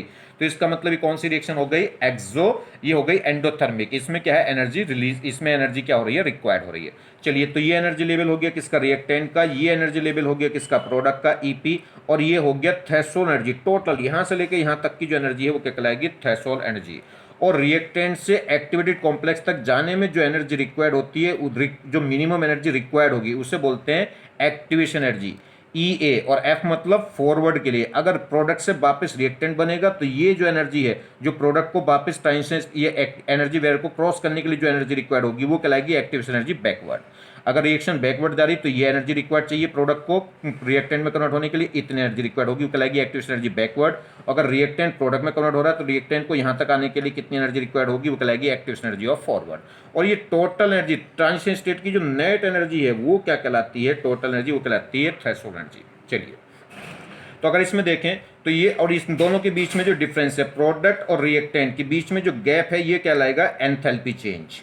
तो अगर हम देखें एंथैल्पी चेंज वो आएगा फाइनल माइनस इनिशियल, मतलब ईपी माइनस ईआर, या कह सकते हैं, देखिए ईपी माइनस ईआर, या ऐसे भी कह सकते हैं एक्टिवेशन एनर्जी ऑफ फॉरवर्ड और माइनस जितनी एनर्जी हमने दी और वापस जब नीचे आया तो इतनी एनर्जी रिलीज हो गई, तो केवल इतनी तो एनर्जी रिक्वायर्ड हुई। तो ऐसे भी कह सकते हैं E F minus E A B. तो जो एंथैल्पी चेंज है वो किससे निकलेगी, ईपी माइनस ईआर से, या activation energy of forward minus activation energy of backward. समझ रहे हैं नहीं, देखिए ये प्रोडक्ट है, ये रिएक्टेंट है, इन दोनों के बीच में जो गैप हुआ वो कहलाएगा एंथैल्पी। किससे आ गया, ईपी माइनस ईआर, या ये एक्टिवेशन एनर्जी हमने दी और वापस इतनी हमें रिलीज हो गई, तो ओवरऑल यही तो रिक्वायर्ड हुई बस। तो चेंज कितना हुआ, इतने का, तो ये क्या कहलाएगा, E F minus E A B, और ये आ जाएगा। तो जो एंथैल्पी चेंज है वो ईपी माइनस ईआर से निकलेगी, या activation energy of forward minus activation energy of backward. इस केस में ईपी ज्यादा है ईआर से, तो ओवरऑल क्या हो जाएगा, ईपी बड़ी है ईआर से, तो ये एंथैल्पी चेंज कैसे आएगा, प्लस का, क्योंकि ईपी बड़ी थी ईआर से। तो एंथैल्पी चेंज यहाँ प्लस आ गई, प्लस का मतलब है कि प्रोडक्ट की एनर्जी ज्यादा है, प्रोडक्ट की एनर्जी ज्यादा होने का मतलब रिएक्शन कैसी है, एंडोथर्मिक। तो देयरफॉर एंडोथर्मिक रिएक्शन, ये इसमें डेल्टा एच क्या है, प्लस, मतलब एनर्जी क्या हो रही है, रिक्वायर्ड। देखिए अगर आप बात करें तो 1, इसे मैं नंबर दे देता हूँ, 1 2 3 4, तो 1 और 2 क्या कहलाएगी, ये कहलाएगी रिएक्टेंट की एनर्जी, और 1 और 3 ये क्या कहलाएगी, प्रोडक्ट की एनर्जी। अगर हम बात करें 2 और 3 तो ये कहलाएगी एंथैल्पी चेंज, ठीक। अगर मैं करूं 2 से 4 तो ये क्या कहलाएगी, ये कहलाएगी एक्टिवेशन एनर्जी ऑफ फॉरवर्ड। अगर मैं बात करूं किसकी, 3 से 4 के बीच की, तो ये कहलाएगी एक्टिवेशन एनर्जी ऑफ बैकवर्ड। और अगर मैं 1 से 4 की बात करूं तो वो कहलाएगी थ्रेशोल्ड एनर्जी। क्लियर होगी बात। नेक्स्ट एक और चीज समझिए, एक और बात है इस एंडोथर्मिक रिएक्शन में, ये जो ये एक्टिवेशन एनर्जी, देखिए एक्टिवेशन एनर्जी गैप तो यहाँ से 2 से लेके 4 का है, ये तो कहलाएगी एक्टिवेशन एनर्जी ऑफ फॉरवर्ड। और अगर मैं एंथैल्पी चेंज देखूं तो ये जो चेंज है, इस चेंज में का कुछ पार्ट ही तो है एंथैल्पी चेंज, तो ये बड़ी इंपॉर्टेंट बात है। देखिए एंथैल्पी चेंज तो यहाँ से लेकर यहाँ तक का, और जबकि एक्टिवेशन एनर्जी यहाँ से लेकर यहाँ तक की है, तो इस केस में एक्टिवेशन एनर्जी हमेशा बड़ी होगी एंथैल्पी चेंज से। तो जो एक्टिवेशन एनर्जी ऑफ फॉरवर्ड है वो हमेशा बड़ी होगी किससे, एंथैल्पी चेंज से। किस केस में, एंडोथर्मिक के केस में, क्योंकि एंडोथर्मिक के केस में जो एक्टिवेशन एनर्जी ऑफ फॉरवर्ड है उसका कुछ पार्ट है कौन, एंथैल्पी चेंज। तो एंथैल्पी चेंज हमेशा छोटी होगी एक्टिवेशन एनर्जी से, या कह सकते हैं एक्टिवेशन एनर्जी हमेशा बड़ी होगी एंथैल्पी चेंज से। किस केस में, एंडोथर्मिक प्रोसेस के केस में। देखिए आपके कौन सी रिएक्शन है, आपके इसमें रिएक्टेंट का लेवल ये है और प्रोडक्ट का लेवल इससे डाउन आ गया, तो उसका मतलब प्रोडक्ट की एनर्जी घट गई, और प्रोडक्ट की एनर्जी घट गई तो इसमें ओवरऑल एनर्जी क्या हो गई होगी, रिलीज। तो इस केस में रिएक्शन कैसी होगी, एक्सोथर्मिक। तो देखिए रिएक्टेंट से, अब रिएक्टेंट के मॉलिक्यूल आपस में कोलाइड करके यहाँ पहुंचेंगे, और जो मॉलिक्यूल यहाँ पहुंच जाएगा वो एनर्जी बैरियर को क्रॉस करके क्या बन जाएगा, प्रोडक्ट में कन्वर्ट। तो रिएक्टेंट के मॉलिक्यूल को यहाँ एक्टिवेटेड स्टेट तक आने के लिए कितनी एनर्जी रिक्वायर्ड होगी, जो रिक्वायर्ड होगी उसे बोलेंगे एक्टिवेशन एनर्जी ऑफ फॉरवर्ड। और जब इस बैरियर को क्रॉस कर जाएगा तो क्रॉस करने के बाद प्रोडक्ट पे गिरेगा, तो जब यहाँ से प्रोडक्ट पे गिरेगा तो ये एनर्जी वापस रिलीज करेगा, और ये क्या कहलाएगी, एक्टिवेशन एनर्जी ऑफ बैकवर्ड। तो जो रिक्वायर्ड थी वो एक्टिवेशन एनर्जी ऑफ फॉरवर्ड, और जो वापस रिलीज करेगा वो एक्टिवेशन एनर्जी ऑफ बैकवर्ड। और ओवरऑल जो एंथैल्पी चेंज होगी वो कहलाएगी डेल्टा एच, और इस केस में वो कैसी हो जाएगी, ईपी माइनस ईआर, और आपके ईपी कम है, ईआर बड़ी है, तो आपके वो कैसे आ जाएगी नेगेटिव। या एंथैल्पी चेंज किससे निकलता है, active energy of forward minus active energy of backward. इस केस में आपके आपके ईपी छोटी है, ईआर बड़ी है, ईआर बड़ी है तो ये कैसा आएगा माइनस, माइनस का मतलब एनर्जी रिलीज हो गई। या इस केस में आपके एक्टिव एनर्जी ऑफ फॉरवर्ड बड़ी होगी किससे, एक्टिव एनर्जी ऑफ बैकवर्ड से, तो ये बड़ी होगी और ये छोटी होगी, इसका मतलब ओवरऑल एनर्जी कितना आ गई, तो एक्टिव एनर्जी ऑफ फॉरवर्ड छोटी होगी, देखिए फॉरवर्ड वाली छोटी है और बैकवर्ड वाली ज़्यादा है, तो अब इसमें भी क्या होगी माइनस। तो कहने का मतलब है डेल्टा एच क्या आएगी माइनस, माइनस का मतलब एनर्जी क्या हो गई होगी रिलीज, या कह सकते हैं फाइनली एनर्जी घट गई, और फाइनल एनर्जी घट गई तो वो रिलीज हो गई होगी। तो देख लें इसमें भी सेम कहानी, अगर 1 से, ये मैंने 1 है, 1 से 2 की बात करूंगा तो वो कहलाएगी प्रोडक्ट की एनर्जी, 1 से 3 की बात करूंगा तो रिएक्टेंट की एनर्जी, और अगर मैं बात करूं 2 से 3 की तो एंथैल्पी चेंज, और अगर मैं बात करूं क्या 3 से 4 की तो एक्टिव एनर्जी ऑफ फॉरवर्ड, और अगर मैं बात करूं 2 से 4 की तो एक्टिव एनर्जी ऑफ बैकवर्ड, और अगर मैं बात करूं 1 से 4 की तो वो कहलाएगी थ्रेशोल्ड एनर्जी। क्लियर होगी बात, चलिए। तो ये क्या था, एलिमेंट्री स्टेप था, एक ही स्टेप में रिएक्शन हो रही, रिएक्टेंट से प्रोडक्ट बन रहा है किसके साथ, ट्रांजिशन स्टेट के साथ। इस केस में और समझिए बात, जैसे यहां देखूं, यहां पे जो ओवरऑल ये एक्टिवेशन, ये देखिए जो एक्टिवेशन एनर्जी ये है, हम तो फॉरवर्ड की बात कर रहे हैं, बैकवर्ड की बात ही नहीं कर रहे, तो फॉरवर्ड के लिए एक्टिवेशन एनर्जी ये है, और एंथैल्पी चेंज जो एक्टिवेशन एनर्जी है इससे अलग पार्ट है ये एंथैल्पी चेंज, देखिए यहां से नीचे का। अब ये वाला पार्ट भी बड़ा हो सकता है और ये भी बड़ा हो सकता है, तो इस केस में एक्टिवेशन एनर्जी बड़ी हो सकती है एंथैल्पी से, या ये वाला डिफरेंस बड़ा हो सकता है उससे, तो एंथैल्पी चेंज बड़ी हो सकती है एक्टिवेशन एनर्जी से। तो इस केस में एक्टिवेशन एनर्जी भी, ये वाला पार्ट भी बड़ा हो सकता है या ये वाला बड़ा हो सकता है, ये वाला बड़ा होगा ये छोटा हो, या ये बड़ा हो वो छोटा हो, या दोनों ही इक्वल हो। तो इस केस में एक्टिवेशन एनर्जी बड़ी भी हो सकती है, छोटी भी हो सकती है और इक्वल भी हो सकती है किसके, एंथैल्पी चेंज के। किस केस में, एक्सोथर्मिक रिएक्शन में। एंडोथर्मिक में ये जो एंथैल्पी चेंज था वो इसी के ऊपर, इसी के कुछ, इस एक्टिव एनर्जी का कुछ पार्ट था, जबकि ये पार्ट अलग है वो अलग है। तो इस केस में क्या होगा, एक्सोथर्मिक के केस में एंथैल्पी चेंज बड़ा भी हो सकता है, छोटा भी हो सकता है और इक्वल भी हो सकता है किसके, डेल्टा एच के। कौन, एक्टिव एनर्जी। तो देखिए which of the following relation are correct for the endothermic reaction. तो एंडोथर्मिक के केस में तो क्या होगा, ये एक्टिवेशन एनर्जी और एंथैल्पी चेंज बस इसी का छोटा सा पार्ट होता है, तो इसका इस केस में तो एक्टिवेशन एनर्जी हमेशा बड़ी होगी एंथैल्पी चेंज से, वो कभी भी इक्वल या उससे छोटी नहीं हो सकती। तो आंसर क्या हुआ, तो एंडोथर्मिक के केस में तो एक्टिवेशन एनर्जी हमेशा बड़ी होगी एंथैल्पी चेंज से। Next, which of the following relation are correct for the exothermic. तो एक्सोथर्मिक के केस में एक्टिवेशन एनर्जी और एंथैल्पी चेंज में रिलेशन पूछ रहा है, तो इस केस में देखिए, ये इस केस में क्या होगा, इस केस में जो एंथैल्पी एक्टिवेशन एनर्जी है वो बड़ी भी हो सकती है, छोटी भी हो सकती है, इक्वल भी हो सकती है। तो correct activation energy enthalpy change के इक्वल है, हो सकती है ये वाला गैप और ये गैप इक्वल हो जाए। वो कह रहा है एक्टिवेशन एनर्जी छोटी है एंथैल्पी से, बिल्कुल ये एंथैल्पी वाला बड़ा हो जाए और वो छोटा हो जाए, या कह रहे कि कह रहा है एक्टिवेशन एनर्जी बड़ी हो जाए एंथैल्पी से। तो इस केस में तीन हो सकते हैं, तो आंसर क्या हो गया, एनी ऑफ एबव, इन तीनों में से कोई भी हो सकता है। तो एक्सोथर्मिक के केस में एंथैल्पी चेंज एक्टिवेशन एनर्जी से बड़ा भी हो सकता है, छोटा भी हो सकता है, इक्वल भी हो सकता है। क्लियर होगी बात। मगर एंडोथर्मिक में हमेशा एक्टिवेशन एनर्जी हमेशा बड़ी होगी एंथैल्पी चेंज से। किस केस में, एंडोथर्मिक में। नेक्स्ट देखिए, ये कह रहा है calculate threshold energy. Threshold energy क्या होती है, ट्रांजिशन स्टेट की टोटल एनर्जी, ट्रांजिशन स्टेट की टोटल एनर्जी, कह सकते हैं एनर्जी वेरियर की टोटल एनर्जी, जिसपे वेरियर को क्रॉस करके क्या हो जाए, रिएक्टेंट प्रोडक्ट में कन्वर्ट हो जाए। Calculate threshold energy, average energy of reactant, heat of reaction मतलब enthalpy change of reaction, and activation energy for find and forward and backward reaction. Activation energy भी बतानी फॉरवर्ड बैकवर्ड रिएक्शन के लिए, graph दे रखा है। यहाँ से रिएक्टेंट था, रिएक्टेंट की इनिशियल एनर्जी कितनी हो गई, 20 एनर्जी का ग्राफ है किलो कैलोरी में, और ये रिएक्शन प्रोसीड हो रही। रिएक्टेंट यहाँ थे, रिएक्टेंट के मॉलिक्यूल यहाँ थे, यहाँ से कोलाइड करके ये ट्रांजिशन स्टेट बनाए, एनर्जी वेरियर को पास करा और क्या बन गया, प्रोडक्ट। तो देखिए अगर वो पूछ रहा है रिएक्टेंट की एनर्जी, तो रिएक्टेंट की एनर्जी तो कितनी हो गई जी, 20। तो एनर्जी ऑफ रिएक्टेंट वो तो कितनी हो गई, 20 किलो कैलोरी। अगर वो पूछ रहा है एनर्जी ऑफ प्रोडक्ट, तो एनर्जी ऑफ प्रोडक्ट तो कितना हो गया जी, 10। तो एनर्जी ऑफ प्रोडक्ट कितनी हो जाएगी, 10 किलो कैलोरी। अगर वो थ्रेशोल्ड एनर्जी पूछ रहा है मतलब टोटल एनर्जी, थ्रेशोल्ड एनर्जी यानी कि टोटल एनर्जी, तो कितनी हो गई 50। देखिए यहाँ से लेके यहाँ तक ये, तो वो कितनी हो गई 50। अगर वो पूछ रहा है एंथैल्पी चेंज, तो एंथैल्पी चेंज क्या होगा, प्रोडक्ट माइनस रिएक्टेंट मतलब 10 माइनस 20। तो 10 माइनस 20 कितना आ जाएगा, माइनस का 10 किलो कैलोरी। माइनस का मतलब क्या है कि एनर्जी क्या हो गई होगी, रिलीज। ये रिएक्शन कैसी होगी, एक्सोथर्मिक। अगर वो पूछ रहा है एक्टिवेशन एनर्जी ऑफ फॉरवर्ड, तो एक्टिवेशन एनर्जी ऑफ फॉरवर्ड क्या होगी, रिएक्टेंट से लेके ट्रांजिशन स्टेट तक जो एनर्जी रिक्वायर्ड है, तो कितनी 20 से कहाँ ले जाना 50, तो कितने का डिफरेंस है ये 30 का, तो 50 माइनस 20 कितना आ गया 30 किलो कैलोरी। अगर वो एक्टिवेशन एनर्जी ऑफ बैकवर्ड पूछे तो ट्रांजिशन स्टेट से प्रोडक्ट तक की एनर्जी, तो ट्रांजिशन स्टेट से प्रोडक्ट तक की एनर्जी कितनी है 50 से लेकर 10, तो कितने का डिफरेंस हो गया 40 का, तो 50 माइनस 10 कितनी आ गई 40 किलो कैलोरी। आगे बात समझ में। नेक्स्ट देखिए ये क्वेश्चन है, ये हमें एक ग्राफ दे रखा है, ये एनर्जी और ये रिएक्शन प्रोसीड हो रही है। तो इसमें ए प्लस बी रिएक्टेंट थे, मिलके क्या बनाया, पहले ये स्टेप गया, पहले एक्स बना, उसके बाद एक्स के बाद फिर क्या बना ए बी, ये फाइनल प्रोडक्ट बना।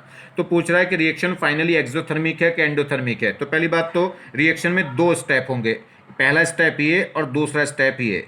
कितनी ट्रांजिशन स्टेट बनेंगी, एक ये और एक ये, तो कितनी ट्रांजिशन स्टेट बनेंगी, दो। इंटरमीडिएट क्या बनेगा, एक, ठीक। और कितने स्टेप हो गए, दो स्टेप की रिएक्शन हो गई थी, दो स्टेप के हैं तो दो ही ट्रांजिशन स्टेट बनी होगी, और दो ट्रांजिशन स्टेट है तो इंटरमीडिएट एक बना होगा।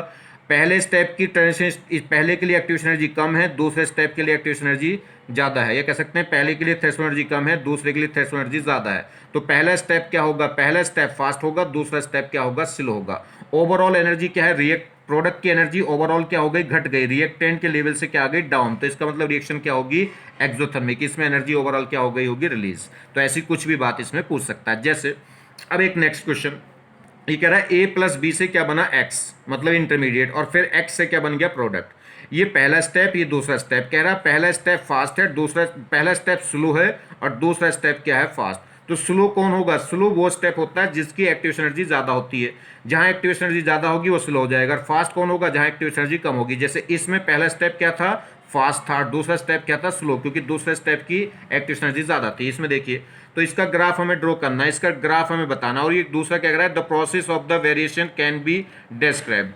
तो अब एक और अच्छी बात होती है अगर वो ये और बता देता है कि रिएक्शन एक्सोथर्मिक है या एंडोथर्मिक, तो ये और पता चल जाता है कि फाइनली प्रोडक्ट का जो लेवल है वो रिएक्टेंट के लेवल से नीचे गिरना है कि ऊपर रुकना है। चलिए खैर, तो इसमें ये तो सिंगल स्टेप है तो ये तो हो नहीं सकता, ये दो स्टेप में है और ये भी दो स्टेप में है, तो ये हो सकता है, ये हो सकता है। उसने कहा कि पहला स्टेप क्या है, स्लो। स्लो का मतलब वो धीमा चल रहा है, मतलब वहाँ रेट हल्का है, और रेट हल्का कब होगा, जब एक्टिवेशन एनर्जी ज़्यादा होगी।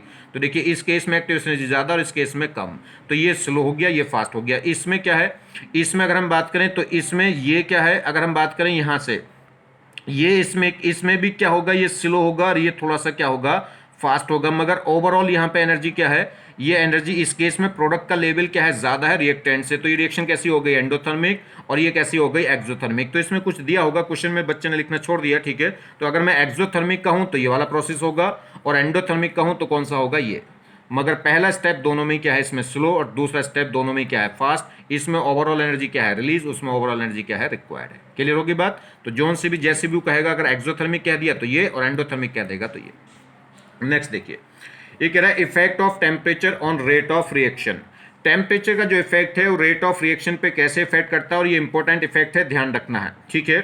तीन इफेक्ट हमने देखे जनरली, एक तो कंसंट्रेशन का, चलिए वो मैंने बता दिया आपको। ये देखिए effect of temperature on the rate of reaction, तो कह रहा है on the increase of temperature rate of all reaction increase, that is कह सकते हैं endothermic as well as exothermic, because kinetic energy of molecules increases by the which number of collision will be increase.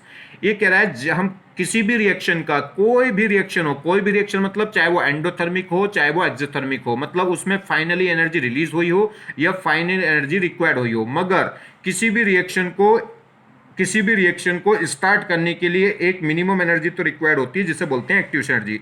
और वो activation energy जितनी जल्दी हमें क्या हो जाए, प्रोवाइड हो जाए, या कह सकते हैं एक नेट एनर्जी होती है रिएक्टेंट के मॉलिक्यूल की, जिस पे वो क्या करता है, प्रोडक्ट में कन्वर्ट करता है, कह सकते हैं एनर्जी बैरियर को क्रॉस करता है। तो जैसे जैसे हम टेम्परेचर बढ़ाएंगे वैसे वैसे क्या होगा, रिएक्टेंट के मॉलिक्यूल्स की काइनेटिक एनर्जी बढ़ेगी। क्यों, क्योंकि टेम्परेचर बढ़ाने से काइनेटिक एनर्जी क्या होगी, इंक्रीज, और काइनेटिक एनर्जी इंक्रीज होगी तो मॉलिक्यूल्स की एनर्जी क्या होगी, इंक्रीज, और मॉलिक्यूलर किसकी एनर्जी इंक्रीज होगी तो ज़्यादा मॉलिक्यूल्स क्या करेंगे, एनर्जी बैरियर को क्रॉस करेंगे, या कह सकते हैं इफेक्टिव कोलिजन बढ़ जाएंगे, और इफेक्टिव कोलिजन बढ़ जाएंगे तो रेट ऑफ रिएक्शन बढ़ जाएगा। तो ध्यान रखना है, on increase the temperature rate of all reaction increase, किसी भी टाइप की रिएक्शन हो सबका रेट क्या होगा, टेम्परेचर बढ़ाने से बढ़ेगा, चाहे वो एंडोथर्मिक हो एज वेल एज एक्सोथर्मिक हो, because kinetic energy of molecules increase by which number of collision will be increase. तो जैसे जैसे टेम्परेचर बढ़ाएंगे वैसे वैसे काइनेटिक एनर्जी ऑफ मॉलिक्यूल्स बढ़ेगा, और काइनेटिक एनर्जी मॉलिक्यूल्स की इंक्रीज होगी तो क्या होगा, नंबर ऑफ कोलिजन बढ़ेंगे, और नंबर ऑफ कोलिजन बढ़ जाएंगे तो इफेक्टिव कोलिजन भी बढ़ जाएंगे, जिससे रेट क्या हो जाएगा, बढ़ जाएगा। जनरली ये देखा गया अगर किसी भी रिएक्शन का टेम्परेचर 10 केल्विन 10 डिग्री इंक्रीज कर दिया जाए, मतलब 10 डिग्री सेंटीग्रेड या 10 केल्विन क्या कर दिया जाए, इंक्रीज, डिफरेंस है, डिफरेंस में चाहे केल्विन में लो चाहे डिग्री सेंटीग्रेड में कोई फर्क नहीं पड़ता, सेम बात है।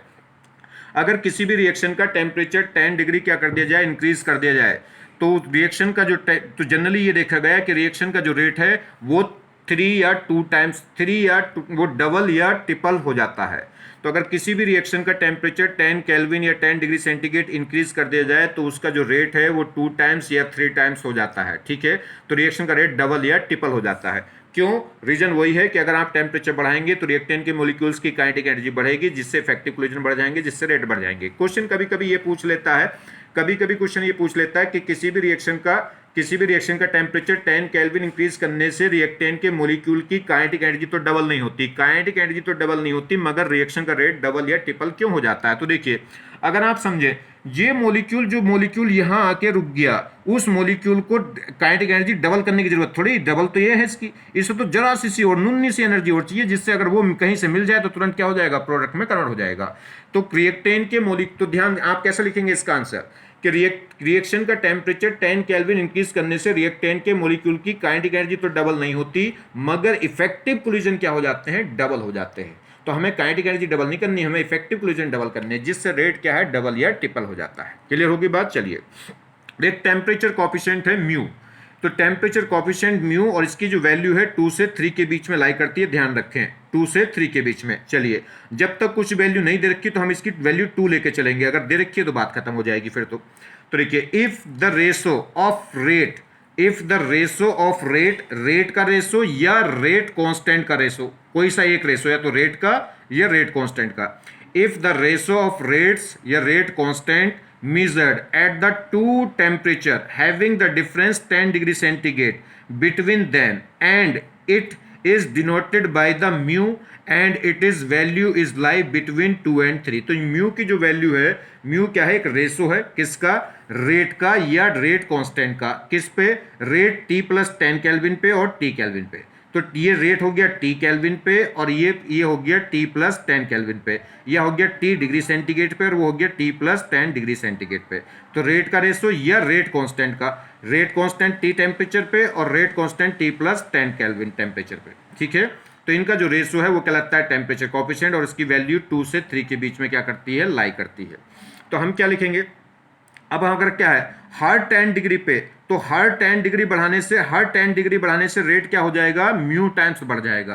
तो यहां से एक रिलेशन निकाल सकते हैं कि T2/T1, T2/T1 वो इक्वल होगा म्यू टाइम्स कितना, वो इक्वल होगा म्यू और इसकी पावर कितनी, T2 - T1/10, क्योंकि हर 10 डिफरेंस पे, हर ये टेम्परेचर डिफरेंस है और टेम्परेचर 10 के 10 डिफरेंस पे, देखिए 10 के टेम्परेचर डिफरेंस पे हर बार क्या हो जाएगा, म्यू टाइम्स। तो टेम्परेचर डिफरेंस को 10 से डिवाइड कर देंगे और वो जितनी भी वैल्यू आएगी म्यू की पावर में चली जाएगी, क्योंकि हर 10 डिफरेंस पे क्या हो जाएगा, रेट या रेट कांस्टेंट म्यू टाइम्स हो जाता है। तो T2 यानी कि K2/K1 या R2/R1 वो इक्वल टू होगा म्यू T2 - T1/10, जहां R2 क्या है, T2 टेम्परेचर का रेट है और R1 क्या है, T1 टेम्परेचर का रेट है, या K1 क्या है, T1 टेम्परेचर का रेट कांस्टेंट है और T2 क्या है, T2 टेम्परेचर का। चलिए, तो देखिए, experimental determination of the Arrhenius parameters, तो ये कह सकते हैं आर्हेनियस इक्वेशन। तो आर्हेनियस की जो इक्वेशन है K = A -E/-EA/RT, ठीक है। इसको अगर हम दोनों साइड लॉग लें तो log K = होगा log दिस, और ये क्या होगा, log A और log B, तो इसे ओपन कर सकते हैं, log AB को कैसे खोल सकते हैं, log A + log B। अब हम E बेस पे लेंगे, तो जब E बेस पे log लेंगे तो log E हो जाएगा, ये log A हो जाएगा, और ये log E बेस पे E की पावर -E/RT, तो सिर्फ क्या बचेगा, -E/RT बचेगा। ये एक इक्वेशन हो गई आरएनएस की इक्वेशन लॉग की फॉर्म में। अब हम इसका ग्राफ अगर ड्रॉ करवाएं, आपसे ग्राफ जनरली पूछ लेता है कि लॉग के और 1/t, टी यहाँ टेम्परेचर है, तो log k और 1/t में अगर ग्राफ ड्रॉ करें तो देखिए ये क्या हो गया, जो परपेंडिकुलर क्वांटिटी है वो तो क्या हो जाएगी y, और जो हॉरिजॉन्टल क्वांटिटी है वो क्या हो जाएगी x, तो ये हो गया y और ये हो गया mx, तो ये क्या बचा c। और c कैसा है, log a है और ये प्लस का है तो ग्राफ कहीं यहां से शुरू होगा, ठीक। और दूसरी बात, अब यह स्लोप देखें तो 1/t को 1/t तो x है, तो बाकी पार्ट क्या होगा m, तो m क्या होगा माइनस का e/r, ठीक, माइनस का e/r। तो स्लोप कैसा है, माइनस का है तो ग्राफ नीचे आएगा, और e भी फिक्स है और r भी फिक्स है, तो ये कांस्टेंट टर्म्स है, तो कांस्टेंट है तो कैसा आएगा, स्ट्रेट लाइन।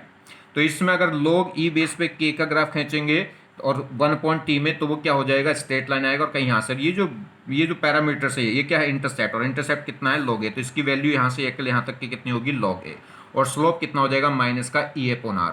अगर log ई बेस की बजाय 10 बेस पे हो जाए, तो जब भी 10 बेस लेंगे तो यहाँ पे क्या हो जाएगा, 2.303 की मल्टीप्लाई हो जाएगी यहाँ भी और यहाँ भी। तो वो क्या करेंगे, अगर 2.303 से मैं डिवाइड करूँ तो वो कहाँ आ जाएगा, यहाँ आ जाएगा। तो इस केस में जो स्लोप है, तो जब log 10 बेस पे अगर हम ग्राफ खींचेंगे तो स्लोप बस बदल जाएगा, कितना, e/r की जगह कितना हो जाएगा, माइनस का e/2.303r। तो जब भी अगर log 10 बेस पे लेंगे तो स्लोप में क्या कर दिया करो, डिवाइड कर दिया करो किससे, मतलब स्लोप में अपॉन में डिवाइड कर दिया करो किससे, अपॉन में मल्टीप्लाई कर दिया करो 2.303 से। तो इस केस में स्लोप क्या हो जाएगा, माइनस का e/2.303, और इस केस में स्लोप कितना था, माइनस का e/r। चलिए, तो इस केस में स्लोप हो जाएगा माइनस का e/2.303r। अब देखिए इसी इक्वेशन में अगर हम क्या करें, इसमें लगा लीजिए चाहे इसमें लगा लीजिए। अगर मैं मान लीजिए टेम्परेचर T1 पे रेट कांस्टेंट कितना है, K1, तो टेम्परेचर T1 पे रेट कांस्टेंट कितना है, K1, तो log K1 is equal to log A minus e/RT into 1/T1। और टेम्परेचर T2 पे कितना हो जाए, K2, तो एक इक्वेशन ये हो जाएगी, दो इक्वेशन हो गई, दोनों को डिवाइड करिए, डिवाइड करेंगे तो सॉल्व होकर ये आएगा कितना, log K2/K1 is equal to होगा e/r into 1/T1 minus 1/T2। अगर आप इसे 10 बेस पे लेंगे तो यहाँ पे किसकी मल्टीप्लाई होगी, 2.303 की, उसे अपॉन में ला सकते हैं, तो log K2/K1 वो कितना हो जाएगा, e/2.303r into 1/T1 minus 1/T2। इसको भी आप कैसे लिख सकते हैं, इसका एलसीएम ले लो T1 T2, तो हो जाएगा T2 minus T1/T1 T2। Clear. चलिए एक बात ध्यान दें, तो इसे हम क्या कर सकते हैं, इसे आप इतना, इसे अगर एलसीएम ले लें तो ये लिख सकते हैं EA/2.303r into T2 minus T1/T1 T2। Clear. अगर T2 बड़ा हुआ T1 से तो ये फैक्टर क्या आएगा, प्लस, तो ये पूरा क्या आएगा, प्लस, और ये पूरा प्लस आएगा, तो इसका मतलब log K2/K1 की वैल्यू 0 से बड़ी होगी। और log की वैल्यू 0 से बड़ी कब होती है, जब log 1 का होता है, log 1 होता है 0, तो अगर ये 1 से बड़ा है तो इसका मतलब अगर इसकी वैल्यू 0 से बड़ी है या पॉजिटिव है तो इसका मतलब K2/K1 1 से बड़ा होगा। K2/K1 1 से बड़ा कब होगा, जब K2 बड़ा होगा K1 से। तो इस इक्वेशन से साफ साफ पता चल रहा है कि जैसे जैसे हम टेम्परेचर क्या करेंगे, जैसे जैसे टेम्परेचर बढ़ाएंगे वैसे वैसे K क्या होगा, इंक्रीज होगा। चलिए एक और बात ध्यान रखिए, यहाँ पे बोर्ड एग्जाम में जो क्वेश्चन है या तो फर्स्ट ऑर्डर की इक्वेशन पाता है न्यूमेरिकल 3 नंबर का, और या फिर इस आरएनएस की इक्वेशन पाता है इस फॉर्मूले पे, ठीक है। वो T1 दे देगा, T2 दे देगा, K1 K2 दे देगा, एक्टिव एनर्जी पूछ लेगा, ठीक है। तो यहाँ ध्यान रखिए R की जो वैल्यू है वो ये क्या रखी जाएगी, अब एक्टिव एनर्जी निकलेगी जूल में, अगर जूल में निकलेंगे तो R की वैल्यू होगी 8.314। अगर ये एक्टिव एनर्जी कैलोरी में निकालोगे तो R की वैल्यू क्या रख लोगे, 2। मगर ध्यान रखिए जनरली जूल में निकालेंगे एक्टिव एनर्जी, और जूल में निकालेंगे तो R की वैल्यू होगी 8.314, और ये 2.303 और R ये हमेशा फिक्स रहेगा, आज भी इतना ही, कल भी इतना ही, परसों भी इतना ही, हमारे घर भी इतना ही, तुम्हारे घर भी इतना ही, एग्जाम हॉल में भी उतना ही। तो इसे आज ही कैलकुलेट करके रख लो, तो इसकी जो वैल्यू है बार बार वहां एग्जाम में कैलकुलेट ना करनी पड़े, तो इस पूरे को मल्टीप्लाई करके आता है 19 के आसपास, ठीक है। चलिए तो अप्रोक्सीमेट 19 इसे लिख सकते हैं। ये कह रहा है डिफरेंशियल फॉर्म। अगर एक और बात ध्यान रखिए, अगर हम क्या करें, जो रेट कांस्टेंट की है मैंने आपको बता रखा है कि वो टेम्परेचर पे डिपेंड करता है और एक्टिव एनर्जी पे। ऐसे ही अगर आप क्या करें, एक्टिव एनर्जी E1 मान लें तो टेम्परेचर रेट कांस्टेंट K1, और जब एक्टिव एनर्जी E2 हो जाए तो रेट कांस्टेंट K2, तो उस केस में फिर दोबारा इक्वेशन डिवाइड करोगे तो उसमें फॉर्मूला क्या आ जाता है, log K2/K1 is equal to हो जाएगा EA1 माइनस EA2/2.303R। तो अगर उस केस में अगर आपका तो टेम्परेचर डिफरेंट रखा तब ये, जब एक्टिव एनर्जी डिफरेंट रखो और टेम्परेचर सेम रखो तो उसमें फॉर्मूला क्या हो जाता है, ये इतना ऐसे रहेगा, ये सब कुछ ऐसे रह जाएगा, क्या हो जाएगा, यहाँ पे T1 T2 की जगह क्या आ जाएगा, EA1 माइनस EA2/2.303RT। क्लियर। चलिए ये कह रहा है differential form of the Arrhenius equation, Arrhenius equation की डिफरेंशियल फॉर्म। अब इसको ये जो आर्हीनियस इक्वेशन थी क्या है, log k is equal to log a minus E upon R T, इसको डिफरेंशिएट कर दीजिए। तो इसको टाइम के रेस्पेक्ट में हमने क्या कर दिया, डिफरेंशिएट। ठीक है, तो इसको डिफरेंशिएट करेंगे तो ये तो कांस्टेंट है, कांस्टेंट का डिफरेंशिएशन तो क्या हो गया होगा, जीरो। और इसका कितना होगा, ई ए कॉन्स्टेंट है, आर कॉन्स्टेंट है, माइनस वन अपॉन टी का जब डिफरेंशिएशन करेंगे तो क्या हो जाएगा, प्लस का वन अपॉन टी स्क्वायर। तो देखिए माइनस वन अपॉन टी का डिफरेंशिएशन कितना हो जाएगा, टी स्क्वायर हो जाएगा प्लस का, और ये कांस्टेंट था, कांस्टेंट का डिफरेंशिएशन हो गया होगा जीरो। तो यहां से आया होगा D upon D T log के इक्वल टू हो गया होगा ई अपॉन आर टी स्क्वायर। बड़ी इंपॉर्टेंट रिएक्शन है, बड़ा कॉम्पिटिशन में इस पे क्वेश्चन आ सकता है, ध्यान रखें। तो देखिए ये कह रहा है के increase with increase in the temperature experimentally. तो जैसे जैसे हम क्या करेंगे, टेम्परेचर को इंक्रीज करते हैं तो के क्या होता है, इंक्रीज होता है। आप इस इक्वेशन से भी कह सकते हैं। तो के इज इक्वल टू ए ई की पावर माइनस ए अपॉन आर टी। एक और इसमें खास बात ध्यान, तो इसका जो ग्राफ है वो एक्सपोनेंशियल ग्राफ किस टाइप का होता है, इस टाइप का। जैसे जैसे टेम्परेचर बढ़ाएंगे वैसे वैसे के क्या होगा, इंक्रीज। और ये ग्राफ भी इंपॉर्टेंट है के और टी में। तो लोग के वन अपॉन टी में तो ग्राफ देख लिया था, वो सब बुकों में भी है, ये ग्राफ जनरली नहीं मिलता, तो ये इंपॉर्टेंट ग्राफ हो गया। तो के में और टी में जो ग्राफ है वो एक्सपोनेंशियल की टर्म्स में है, तो इस टाइप से वेरी करता है, ये सही है, ध्यान रखेंगे एक्सपोनेंशियल की तरह। यहाँ देखिए अब अगर अगर टेम्परेचर क्या हो जाए इन्फिनिटी, अगर ये टेम्परेचर इन्फिनिटी हो जाएगा तो वन अपॉन इन्फिनिटी क्या हो जाएगा, जीरो, और ई की पावर जीरो क्या हो जाएगा, वन, तो के इज इक्वल टू हो जाएगा ए। तो उस केस में K is equal to A. IIT में क्वेश्चन पूछा गया था ये कि temperature T is equal to infinity then, तो देन क्या हो गया, के इज इक्वल टू ए। अगले साल क्वेश्चन पूछा गया कि K is equal to A then, तो देन क्या है, T is equal to infinity. अभी आगे क्वेश्चन पूछा जा सकता है जब टेम्परेचर इन्फिनिटी हो तब भी ये वैल्यू जीरो हो जाएगी, या एक्टिवेशन एनर्जी जीरो हो तब भी तो ये वैल्यू जीरो हो जाएगी, और जीरो हो जाएगी तो उस केस में भी के क्या हो जाएगा, ए। तो जब टेम्परेचर इन्फिनिटी हो या एक्टिवेशन एनर्जी क्या हो, जीरो, तो उस केस में के इक्वल टू क्या हो जाएगा, ए। या उल्टा कह लीजिए, टेम्परेचर क्या हो जाए, जीरो, और यह एक्टिवेशन एनर्जी क्या हो जाए, इन्फिनिटी, तो उस केस में के क्या हो जाएगा, जीरो। क्यों, देखिए टेम्परेचर अगर जीरो हो गया तो वन अपॉन जीरो क्या हो जाएगा, इन्फिनिटी, और ई की पावर इन्फिनिटी क्या हो जाएगा, इन्फिनिटी, तो के इक्वल टू क्या हो जाएगा उस केस में, क्योंकि माइनस टर्म्स है, माइनस का मतलब अपॉन में, तो जब अपॉन में इन्फिनिटी आएगा तो क्या हो जाएगा, जीरो। तो ये क्वेश्चन है जो अब आगे पूछे जाने वाले हैं। तो जब टेम्परेचर क्या हो जाएगा, जीरो हो जाएगा, तो या एक्टिवेशन एनर्जी क्या हो जाए, इन्फिनिटी, तो उस केस में के इक्वल टू क्या हो जाएगा, जीरो। देखिए रखिए, जब टी को जीरो रखो या एक्टिवेशन एनर्जी को जीरो, एक्टिवेशन एनर्जी को इन्फिनिटी रखो तो पूरी टर्म्स क्या हो गई, इन्फिनिटी, और ई की पावर इन्फिनिटी क्या हो जाएगी, इन्फिनिटी, तो ये पूरा क्या हो जाना चाहिए, इन्फिनिटी, मगर मैं कह रहा हूँ जीरो। रीजन क्या है, ये माइनस साइन है, जब ये यहाँ इन्फिनिटी होगा तो माइनस इन्फिनिटी आएगा, और माइनस इन्फिनिटी को क्या लिख सकते हैं, वन अपॉन ई की पावर इन्फिनिटी, और वन अपॉन इन्फिनिटी क्या हो जाएगा, जीरो हो जाएगा। तो इस पे क्वेश्चन और क्या बन सकता है, देखिए, तो के एक और क्वेश्चन बन सकता है, जब एक टेम्परेचर जीरो हो जाए या एक्टिवेशन एनर्जी जीरो हो जाए तो उसमें के इज इक्वल टू ए।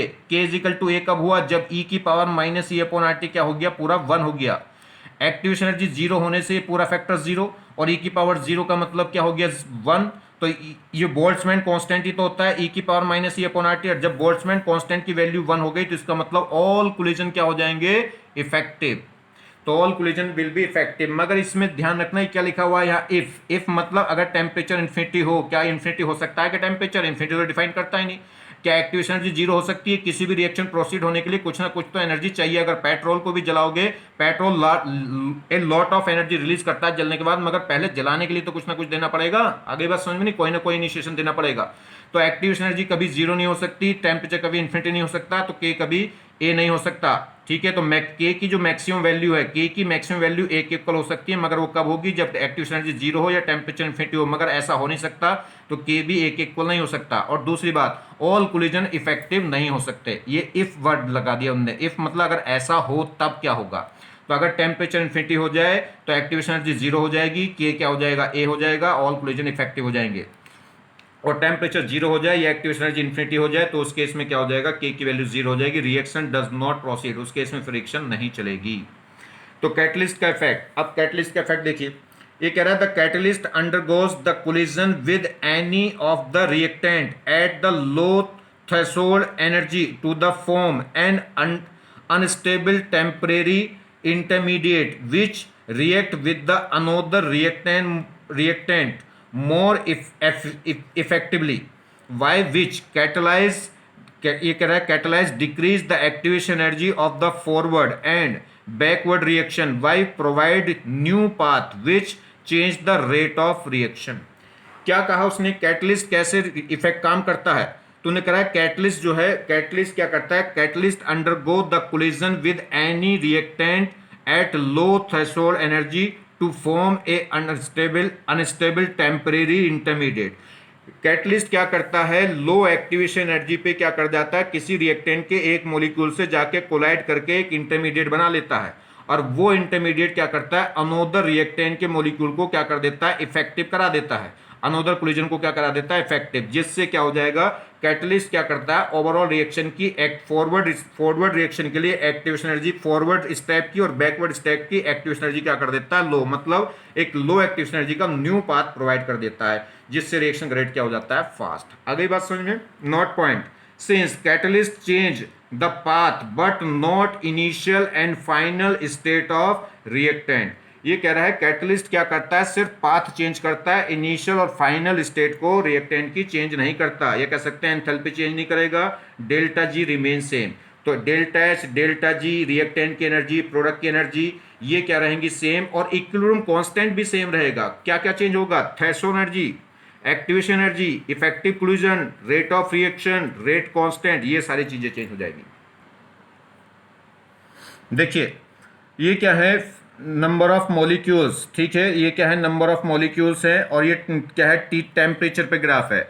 अगर हमारे पास क्या है, टेम्परेचर पे क्या हुआ ग्राफ, ये क्या है, टी टेम्परेचर का ग्राफ है, और ये क्या हो जाए, T+10, टेम्परेचर क्या हो जाए, बढ़ जाए, टेम्परेचर बढ़ जाएगा तो क्या होगा, इसके क्या होगा, इस केस में क्या होगा, रिएक्शन का रेट फास्ट हो जाता है। क्यों, क्योंकि देखिए ये जो टेम्परेचर का, टी टेम्परेचर पे जो ग्राफ था वो ये था, और T+10 केल्विन पे ग्राफ क्या हो गया, डाउन हो गया, और इसका जो अंडर कर्व एरिया है, ये जो अंडर कर्व एरिया है, ये हमें बताता है इफेक्टिव कोलिजन को। तो जैसे जैसे टेम्परेचर बढ़ाते जा रहे हैं वैसे वैसे ग्राफ तो फ्लैट होता जा रहा है मगर चौड़ा होता जा रहा है, और इसका अंडर कर्व एरिया बढ़ता जा रहा है। तो इस ग्राफ का जो अंडर कर्व एरिया है और इस ग्राफ का जो अंडर कर्व एरिया है वो क्या हो जाएगा, 2 टाइम्स या 3 टाइम्स हो जाता है। तो ध्यान रखना, इसलिए टेम्परेचर 10 केल्विन इंक्रीज करते ही रिएक्शन का रेट डबल या ट्रिपल हो जाता है, क्योंकि इफेक्टिव कोलिजन बढ़ जाते हैं। और इफेक्ट इस ग्राफ का अगर डीएन और काइनेटिक एनर्जी में अगर मैं ग्राफ खींचूं तो उस ग्राफ का जो अंडर कर्व एरिया है वो हमें बताता है इफेक्टिव नंबर ऑफ कोलिजन को। ध्यान रखिए इस बात को। चलिए ये कह रहा है initial temperature of a reaction is 10 degree centigrade, if temperature coefficient mu की वैल्यू कितनी हो जाए 2, then find increase in the rate when temperature is increase by 100 degree centigrade. ये कह रहा है एक रिएक्शन है जिसका इनिशियल टेम्परेचर कितना था 10 डिग्री सेंटीग्रेड और उसका टेम्परेचर कोफिशिएंट कितना था 2। अब टेम्परेचर बढ़ा के हमने कितना कर दिया 100 डिग्री सेंटीग्रेड। तो बताइए रेट कितने टाइम्स बढ़ जाएगा। तो न्यू रेट इक्वल होगा इनिशियल रेट इंटू म्यू की पावर डेल्टा टी अपॉन 10। बताया था मैंने आपको नहीं कि R2 upon R1 is equal to होगा म्यू की पावर डेल्टा टी अपॉन 10, यानी कि हर 10 डिफरेंस पे कितना टाइम्स बढ़ जाता है रेट, म्यू टाइम्स। तो देखिए इनिशियल इंटू म्यू की पावर कितनी हो जाएगी, म्यू की पावर कितनी होगी, ये टेम्परेचर डिफरेंस कितना है, ये आएगा 100 माइनस 10 अपॉन 10। तो ये 10 नहीं 9 आएगा। आगे बात समझ में, और 9 आएगा और म्यू की वैल्यू कितनी है 2, तो 2 की पावर क्या हो जाएगी ये 9, और 2 की पावर 9 है तो कितना हो जाएगा 512 टाइम्स हो जाएगा। आगे बात समझ में, ये गलत कैलकुलेशन करना। नेक्स्ट देखिए, समझ गए। तो T2 minus T1 divided by 10, क्योंकि हर 10 डिफरेंस पे क्या हो जाएगा म्यू टाइम्स, और म्यू की वैल्यू उसने दे रखी है 3।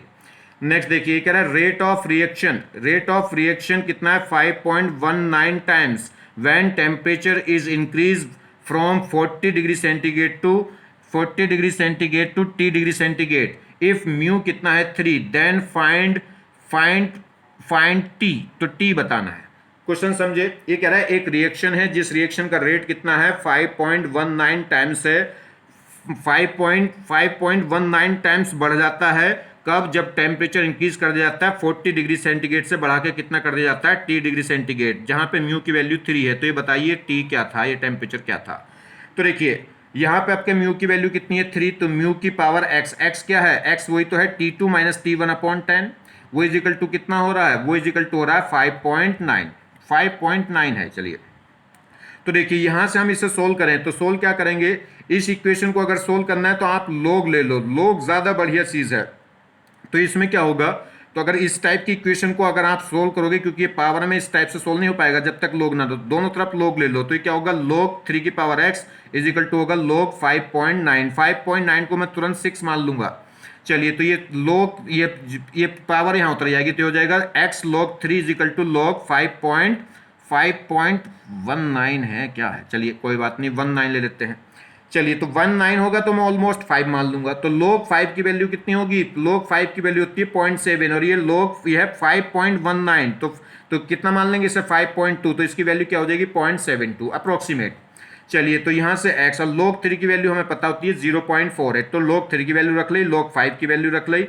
log 5 की वैल्यू होती है 0.7, ये 5 से थोड़ा सा बड़ा है तो मैंने भी थोड़ा सा बड़ा ले लिया, 0.72 ले लिया। बस यहाँ से सोल्व करेंगे, क्या निकाल लेंगे? x की वैल्यू निकल के आ गई 3/2। अब x था क्या? x यही तो था, x क्या था? x था डेल्टा t अपॉन 10, या कह सकते हैं t2 माइनस t1 अपॉन 10। तो delta t upon 10 is equal to आ गया 3/2, और 10 को मैं इधर ले जाऊंगा तो 3/2 इंटू 10 कितना आ गया? ये 15 डिग्री सेंटीग्रेड। अब फाइनल टेम्परेचर अगर हम निकालेंगे तो डेल्टा टी हमारे पास कितना आ गया? 15 डिग्री सेंटीग्रेड, और डेल्टा टी है क्या? T2 minus T1। T2 मुझे निकालना है, T1 कितना है? 40, तो इस 40 को मैं इधर ले जाऊंगा तो कितना हो जाएगा? 40 प्लस 15 कितना हो जाएगा? 55 डिग्री सेंटीग्रेड। क्लियर हो गई बात?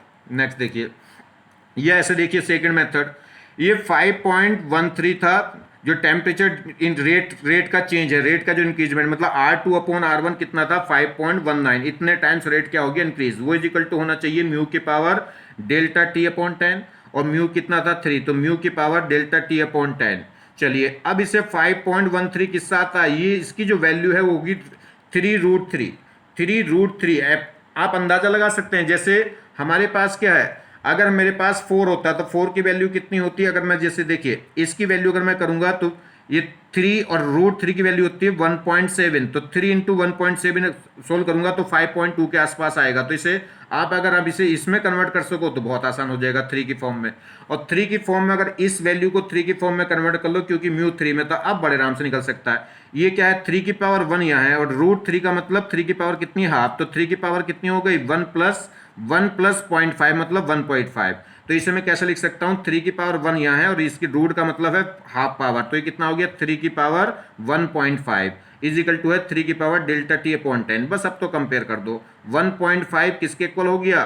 टी अपॉन 10 के, 10 को इधर ले आओगे तो कितना हो जाएगा? 15, तो डेल्टा टी कितना आ गया? 15। अब डेल्टा टी को क्या लिख सकते हैं हम?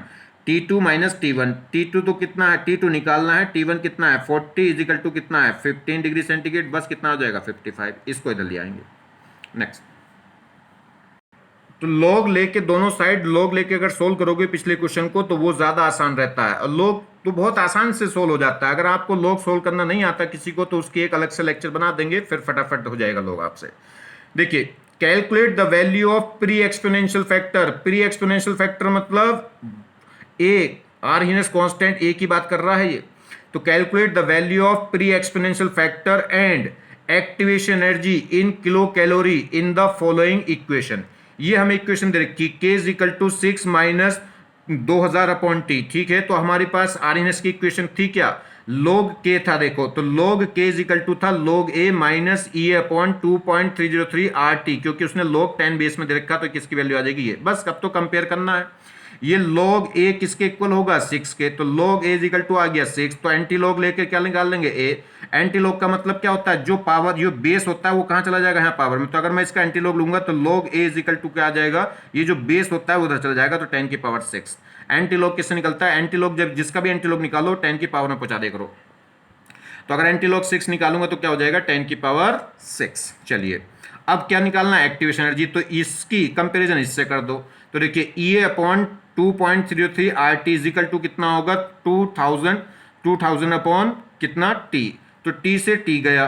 क्लियर हो गई बात? अब क्या निकालना है? Activation energy. तो बस ये R भी इधर पहुंच जाएगा, तो 2000 इंटू क्या होगा? 2.3 मान लो अप्रोक्सीमेट, और इंटू आर की वैल्यू क्या होगी? क्योंकि हमें निकालना कैलोरी में, और कैलोरी में आर की वैल्यू कितनी होगी? 2। बस सोल्व कर देंगे, इतने किलो कैलोरी। नेक्स्ट, ये कह रहा है the slope in the graph between log k and 1 upon T is कितना है? -8000। ठीक है, 8000 कह सकते हैं। Calculate the value of activation energy in kilojoule, kilojoule में एक्टिवेशन एनर्जी निकालनी। तो जब लॉग के और 1/t का हमने स्लोप देखा था तो कितना आया था, माइनस का आया था, minus E upon 2.303 R T, R सिर्फ आर टी नहीं, माइनस ई अपॉन 2.303 आर, ठीक है। और ये स्लोप की वैल्यू कितनी दे रखी है उसने, माइनस 8000, तो माइनस से माइनस गया, बस क्या करिए इसको इधर ले जाइए, तो ई इज इक्वल टू होगा this into this into this, R की वैल्यू अब क्या होगी 8.3, क्योंकि किस में निकालना है, जूल में, और ये ऑलरेडी इसमें किस में दे रखा है उसने, तो यहां से किलो जूल में करेंगे तो 1000 से क्या कर देंगे डिवाइड, 1000 से डिवाइड करेंगे तो ये कितना रह जाएगा, सिर्फ 8, अब ये जूल की जगह क्या हो जाएगा, किलो जूल, बस अब तो सोल्व कर लेंगे।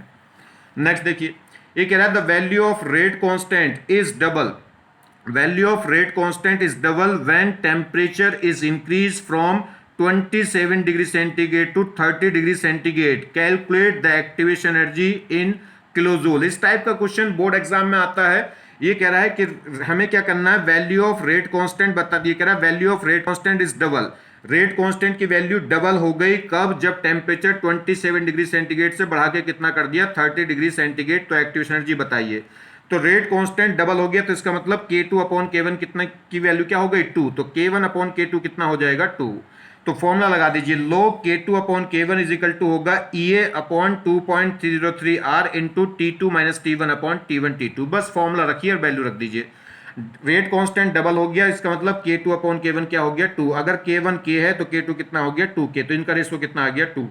एक्टिवेशन एनर्जी मुझे निकालनी है, R की वैल्यू रख लूंगा 8.31 क्योंकि जूल में निकालेंगे, T2 कितना होगा केल्विन में रखेंगे, तो केल्विन में जब इसमें 273 ऐड करेंगे, देखिए इन दोनों का डिफरेंस तो कितना आ जाएगा 10, अब बस value upon T1 T2, T1 कितना है 27 डिग्री सेंटीग्रेड, मगर यूज किस में करेंगे केल्विन में, तो कितना हो जाएगा 300, 273 इसमें ऐड कर देंगे तो हो जाएगा 300, वो हो जाएगा 310, बस अब इसे सोल्व करेंगे, सोल्व करके सोल्व करना तुम्हारा काम है। log 2 की वैल्यू कितनी आ जाएगी 0.3 रख लेंगे, log 2 की वैल्यू 0.3, बस ये वैल्यू पता चल गई, ये सब पता, बस ये निकालना है, अब इसे सोल्व कर लेंगे आप।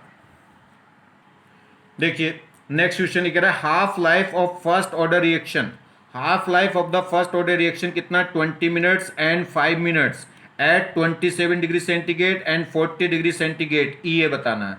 ये कह रहा है फर्स्ट ऑर्डर रिएक्शन है जिसकी हाफ लाइफ 20 मिनट है किस पे 27 डिग्री सेंटीग्रेड पे और 5 मिनट है किस पे 47 डिग्री सेंटीग्रेड पे, तो एक्टिवेशन एनर्जी बतानी है। तो डिफरेंट डिफरेंट टेम्परेचर पे क्या दे दिया उन्होंने, हाफ लाइफ दे दी, हाफ लाइफ दे दी तो इसका मतलब हम क्या निकाल सकते हैं, के निकाल सकते हैं, क्योंकि जो हाफ लाइफ है फर्स्ट ऑर्डर की होती है 0.693 अपॉन के, तो यहाँ से के निकाल सकते हैं, कितना आ जाएगा 0.693 अपॉन टी हाफ, तो जो के है वो इन्वर्सली प्रोपोर्शनल किसके, हाफ लाइफ के। तो अगर K2 अपॉन K1 करूंगा तो क्या हो जाएगा, हाफ लाइफ इन्वर्स हो जाएगी, अगर K2 अपॉन K1 करूंगा तो वो first half life upon second half life हो जाएगी। तो अगर ये क्या रखेंगे K2 अपॉन K1 की वैल्यू क्या होगी, हाफ लाइफ कौन सी फर्स्ट वाली अपॉन हाफ लाइफ कौन सी सेकंड वाली, तो फर्स्ट वाली कितनी है 20 और सेकंड वाली कितनी है 5। तो देखिए तो log K2 upon K1 is equal to क्या हो जाएगा, उसे हम क्या लिख सकते हैं T1 अपॉन T2 लिख सकते हैं, ठीक है। जो रेशो K1 K2 का होगा वही रेशो किसका हो जाएगा T1 अपॉन T2 का, क्योंकि फर्स्ट ऑर्डर के लिए जो रेट कांस्टेंट K है वो इन्वर्सली प्रोपोर्शनल किसके, हाफ लाइफ के। तो यहाँ K2 अपॉन K1 है तो वहाँ हो जाएगा T1 अपॉन T2, और ये value K1 upon log K1 upon K2 की होती कितनी है E upon 2.303 R T2 minus T1 upon T1 T2, बस अब तो वैल्यू रखनी है। ये कितना, ये कितनी दे रखी है 20 और ये कितना दे रखा 5, तो यहाँ सोल्व करेंगे 5 20 अपॉन 5 कितना आ जाएगा 4। एक्टिवेशन एनर्जी मुझे निकालनी, आर की वैल्यू हो जाएगी 8.314, डिफरेंस दोनों में कितना है 20 का, और T1 कितना हो जाएगा 300 और वो कितना हो जाएगा 320, बस अब तो सोल्व करिए एक्टिवेशन एनर्जी निकल कर आ जाएगी।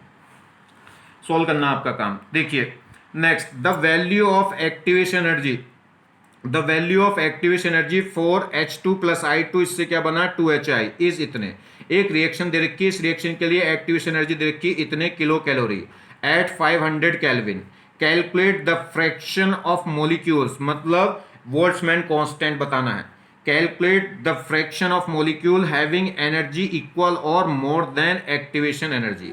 तो क्या पूछ रहा है इसमें बोल्ट्जमैन कांस्टेंट, तो बोल्ट्जमैन कांस्टेंट को मैं क्या कह लूं DN कह लूं, तो DN इज इक्वल टू क्या हो गया, इसे मैंने एक नाम दे दिया DN, तो DN इज इक्वल टू होता है क्या, मतलब फ्रैक्शन ऑफ मॉलिक्यूल किसके इक्वल होते हैं, ये मान लो क्या है number of fraction of molecule है, तो वो किसके इक्वल होंगे E की power minus E upon RT। E मुझे दे रखा कितना ये रहा, T भी मुझे दे रखा कितना ये रहा, बस यहाँ वैल्यू रख दो, तो ई की पावर ये वैल्यू रख के सोल्व करा तो ये कितना आ गया, ई की पावर आ गया माइनस कितना 23 इंटू टू, यानी कि कह सकते हैं ई की पावर माइनस 46, ये वैल्यू निकल कर आ गई। मगर अभी एग्जैक्ट वैल्यू तो निकल के नहीं आई, तो इसके लिए क्या करते हैं, जब ई की पावर में कोई वैल्यू आ जाए तो दोनों तरफ लोग ले लो, यही सबसे अच्छा बेस्ट होता है। तो इधर भी लोग ले लिया, उधर भी लोग ले लिया ई बेस पे। जब ई बेस पे लोग लेंगे, देखिए इधर भी लोग लूंगा, इधर भी लोग लूंगा, तो इधर क्या बचेगा, लोग ई बेस पे एन इज इक्वल टू हो जाएगा, ये बचेगा माइनस का 46। जब इसे 10 बेस पे लूंगा तो किसकी मल्टीप्लाई होगी, 2.303 की, तो वो इधर आ जाएगा, तो ये हो जाएगा log 10 बेस पे dn, वो इक्वल हो जाएगा कितना, माइनस 46 अपॉन 2.303। इसे ऑलमोस्ट इससे कट करेंगे, कितना हो जाएगा, ये 2.3 मान लो, इसे 46, ये 20 बार कैंसिल कर रहा है, तो कितना आ रहा है, माइनस का 20। तो log 10 बेस पे ई एन इजिकल टू हो गया माइनस 20। अब एंटी लॉग ले लो, एंटी लॉग लोगे तो इसका जो 10 बेस है वो कहाँ चला जाएगा, इसकी पावर में, तो ई एन क्या हो जाएगा, 10 की पावर माइनस 20। और ई एन हमें क्या बता रहा था, ये डी एन हमें क्या बता रहा था, फ्रैक्शन ऑफ इफेक्टिव मॉलिक्यूल। देखिए calculate temperature at which K1 is equal to हो जाए K2, गिवन दैट K1 की वैल्यू ये है, K2 की वैल्यू ये है। वो कह रहा है वो टेम्परेचर बताओ जिसपे K1 K2 क्या हो जाए इक्वल, और K1 ये दे रखा है, K2 ये दे रखा है, तो दोनों को क्या रखो, इक्वल रख दो। अब देखिए यहाँ पे 10 की पावर 15 था और यहाँ की 10, यहाँ 10 की पावर क्या था 14, तो मैं इसे क्या लिख सकता हूँ, 10 की पावर 14 इस 10 की पावर 15 को डिवाइड कर देगी कितनी बार, 10 बार, तो ये बचेगा 10। इसको मैं इधर ले जाऊँ, इधर ले जाऊंगा तो इधर नीचे आएगा और नीचे से ऊपर जाएगा तो क्या हो जाएगा, प्लस का, तो ई की पावर माइनस 1000 अपॉन टी, और ये जब इधर जाएगी तो क्या हो जाएगी, प्लस की हो जाएगी 2000 अपॉन टी।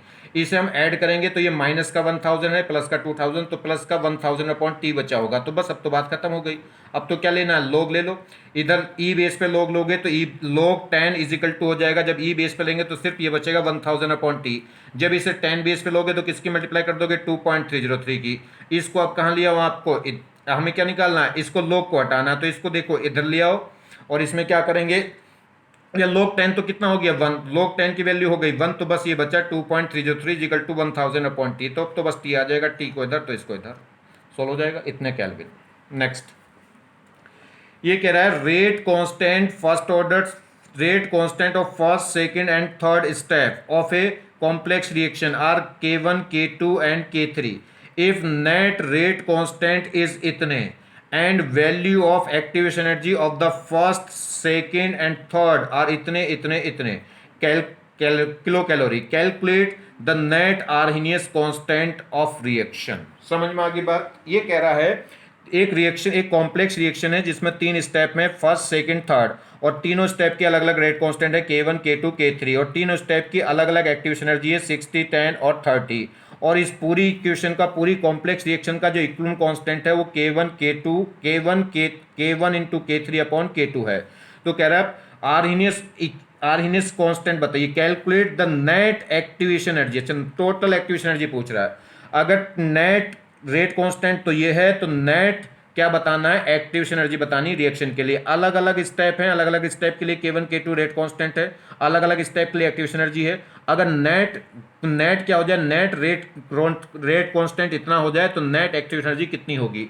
तो देखिए K1 या आर्हेनियस की इक्वेशन क्या होती है, K इज इक्वल टू होता है ए ई की power minus E upon R T.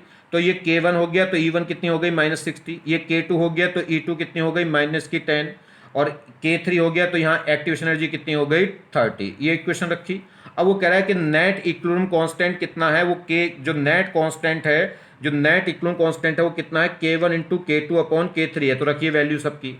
तो जब यहाँ सबकी वैल्यू रखेंगे तो ये आपस में कैंसिल वैंसिल होके क्या आएगा, ये इसका मान लीजिए जो नेट के है, नेट के ये है, और नेट मान लीजिए नेट के जो है उसकी वैल्यू अगर आर्हेनियस की फॉर्म में लिखूं तो वो कितनी है, मान लो नेट मैंने क्या ले लिया ए, ये आर्हेनियस इक्विलिब्रियम, ये इक्विलिब्रियम कांस्टेंट ले लिया, कौन सा इक्विलिब्रियम कांस्टेंट, कौन सा आर्हेनियस कांस्टेंट। तो ये क्या होगा, इसको जब हम इस वैल्यू में रखेंगे, K1 की वैल्यू रखी यहाँ, K2 की वैल्यू रखी यहाँ, और ये K3 की वैल्यू यहाँ जब हम रख देंगे K1 K3 K2 की वैल्यू तो ये निकल कर आएगी। यहाँ पे ये क्या है, एक नेट आर्हेनियस कांस्टेंट ले लिया, तो ई की पावर माइनस 60 दिस ये होता चला जाएगा। तो फाइनल जब इसे ऐड करेंगे, ये माइनस का 60 माइनस का 30 और ये प्लस का 10, तो ये कितना हो गया माइनस का 90 और प्लस का 10 करूंगा तो कितना आएगा माइनस का 80, तो माइनस का 80 अपॉन RT। ये इक्वेशन बनी, ये आ रहा है नेट के। अब हमें क्या निकालना, नेट एक्टिवेशन एनर्जी निकालनी। तो नेट एक्टिवेशन एनर्जी यही तो हो गई, फॉर्मूला देखिए K इज इक्वल टू ए ई की power minus E upon R T होता है, तो कंपेयर कर दो, तो ये क्या है, नेट एक्टिवेशन एनर्जी है 80। इसका एक और आसान सा तरीका मैं बता रहा हूं। तो हमने K1 K2 K3 की वैल्यू रख ली और उस K1 K2 की वैल्यू किस में रख दी, इस इक्विवेलेंट कांस्टेंट में। इस K1 की वैल्यू रख दी यहां से उठा के, K2 की रख दी, K3 की रख दी, उससे इक्वेशन बनी। ये क्या कहलाएगा, नेट आरहीनेस कांस्टेंट, और ये कहलाएगा नेट इक्विवेलेंट कांस्टेंट। इसे सोल्व करके एक नेट इक्वेशन निकाल ली। और बस ये, अगर ये क्या है, अगर ये नेट इक्विवेलेंट कांस्टेंट है तो ये नेट आरहीनेस कांस्टेंट है, और ये जो एक्टिवेशन एनर्जी है क्या कहलाएगी, नेट इक्विवेलेंट आरहीनेस इक्वेशन कहलाएगी। क्लियर।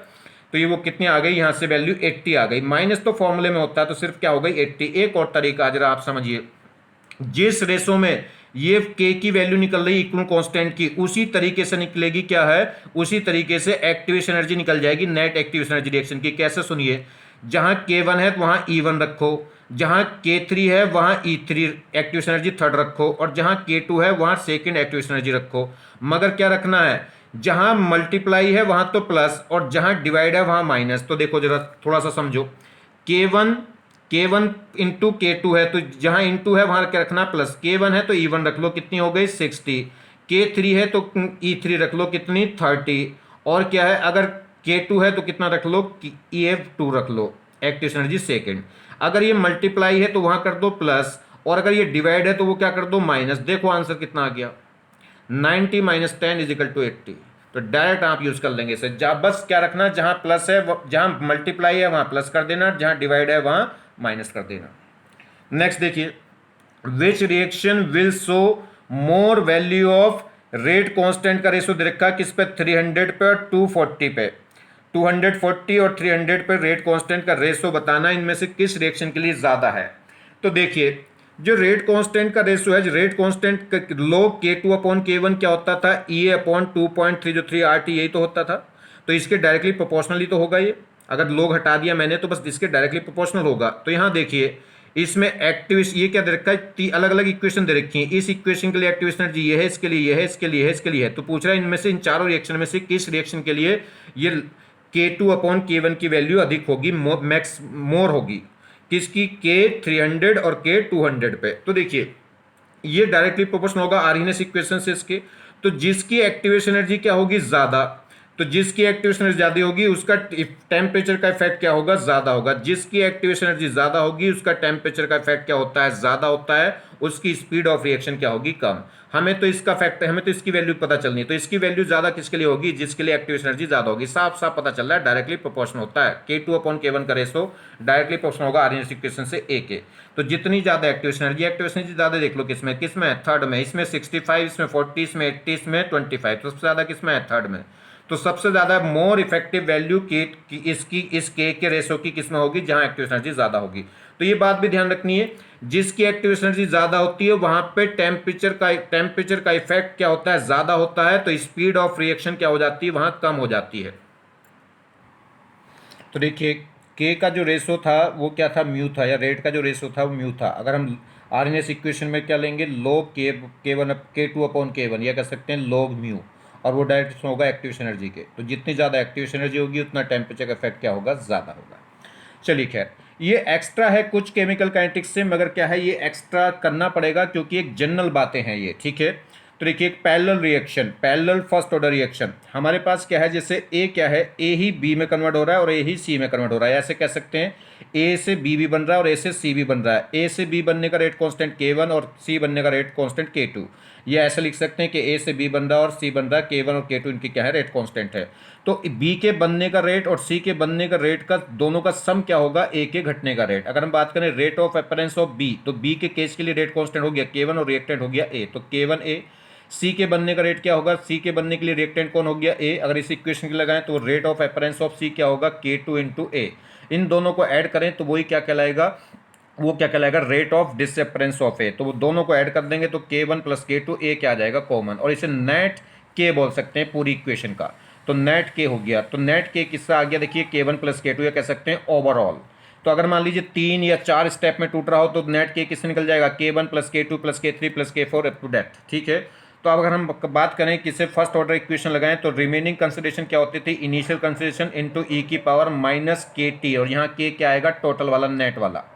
चलिए, तो अब ये क्वेश्चन पूछा गया है कई बार कि परसेंटेज पूछ रहा है conversion of A into B, A की बी में कन्वर्ट होने के परसेंटेज क्या होंगी, तो क्या करेंगे, एक बी का रेट, बी के बनने का रेट अपॉन टोटल रेट, मतलब बी और सी का, तो बी का रेट अपॉन किसका, बी का, जिसका परसेंटेज निकालनी उसका रेट ऊपर और बाकी टोटल रेट दोनों का नीचे जो जो बन रहे हैं, इंटू 100 क्या आ जाएगा परसेंटेज। ये ऐसे कह सकते हैं इसका रेट क्या होगा K1 इंटू ए, और बी का रेट क्या होगा K1 इंटू ए, और सी का रेट होगा K2 इंटू ए। यहाँ से ए कॉमन होकर कैंसिल, तो क्या हो जाएगा K1 अपॉन टोटल नेट के। तो जिसकी अगर हमें क्या करना है, बी की परसेंटेज निकालनी, तो बी का रेट कांस्टेंट और डिवाइडेड बाय टोटल के इंटू 100, टोटल की क्या आ जाएगा K1 प्लस K2। अगर हमें सी की परसेंटेज निकालनी तो सी का रेट कांस्टेंट कितना K2 और टोटल के इंटू 100, टोटल के किससा आएगा K1 plus K2 plus K3 जितने भी होंगे वो। नेक्स्ट जैसे क्वेश्चन देखिए, फाइंड द, ये कह रहा है find the overall rate constant and percentage yield of B and C. तो नेट रेट कॉन्स्ट, ये ए बी में और सी में टूट रहा है, और K1 की वैल्यू ये रखी, K2 की वैल्यू इधर रखी, सेकंड इनवर्स मतलब फर्स्ट ऑर्डर, और फर्स्ट ऑर्डर में ही ये फॉर्मूला एप्लीकेबल है।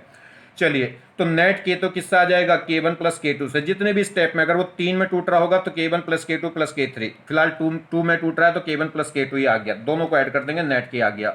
अगर वो बी की परसेंटेज पूछेगा तो K1 अपॉन नेट के इंटू 100, अगर वो सी की परसेंटेज पूछेगा तो K2 अपॉन टोटल नेट के अपॉन इंटू 100। तो अगर बी की परसेंटेज पूछ रहा है तो K1 अपॉन नेट के क्या है K1 प्लस K2 इंटू 100। अगर सी की पूछ रहा है तो नेट के, सी की पूछ रहा है तो K2 अपॉन नेट के इंटू 100। नेक्स्ट एक ये रिवर्सिबल रिएक्शन, कोई एलिमेंट्री रिएक्शन है, एक ही स्टेप में हो रही है मगर रिवर्सिबल है, ए से बी भी बन रहा है, बी से सी भी बन रहा है। तो फॉरवर्ड का रेट कांस्टेंट KF और ये बैकवर्ड का रेट कांस्टेंट KB। तो इसमें क्या होगा, ए से बी भी बनेगा और बी से वापस ए भी बनेगा। तो जो ए का रेट होगा वो फॉरवर्ड, मान लीजिए फॉरवर्ड रेट कितना है 3 और बैकवर्ड रेट कितना है 2, तो कितना नेट रेट कितना आ जाएगा निकल के 1। तो क्या करेंगे, अगर नेट रेट निकालेंगे तो forward rate minus backward rate, forward rate के लिए रिएक्टेंट कौन होगा ए, तो क्या होगा रेट कांस्टेंट इनटू रिएक्टेंट की कंसेशन, और रिएक्टेंट फॉरवर्ड स्टेप के लिए कौन है ए, तो ए की पावर कितनी हो जाएगी 2, क्योंकि इस पे एलिमेंट्री रिएक्शन है तो एलिमेंट्री रिएक्शन में जो भी कोफिशिएंट होंगे वही ऑर्डर हो जाएगा, माइनस बैकवर्ड रेट। बैकवर्ड के लिए बी क्या करेगा रिएक्टेंट का काम और ए करेगा प्रोडक्ट का। तो इस केस में क्या होगा, rate constant KB into reactant की कंसिडरेशन क्या हो जाएगी बी, और इसकी पावर कितनी हो जाएगी 3। तो फॉरवर्ड माइनस बैकवर्ड, और ये यही क्या कहलाएगा, नेट रेट कहलाएगा, rate of disappearance of A. Clear. अगर इक्विवेलेंट स्टेट हो जाए तो इक्विवेलेंट स्टेट पे नेट रेट क्या हो जाएगा 0, मतलब रेट ऑफ नेट रेट क्या हो जाएगा, रेट ऑफ फॉरवर्ड और रेट ऑफ बैकवर्ड क्या हो जाएंगे, इक्वल हो जाएंगे। कब, जब नेट रेट क्या हो जाए 0, या कह सकते हैं इक्विवेलेंट स्टेट पे।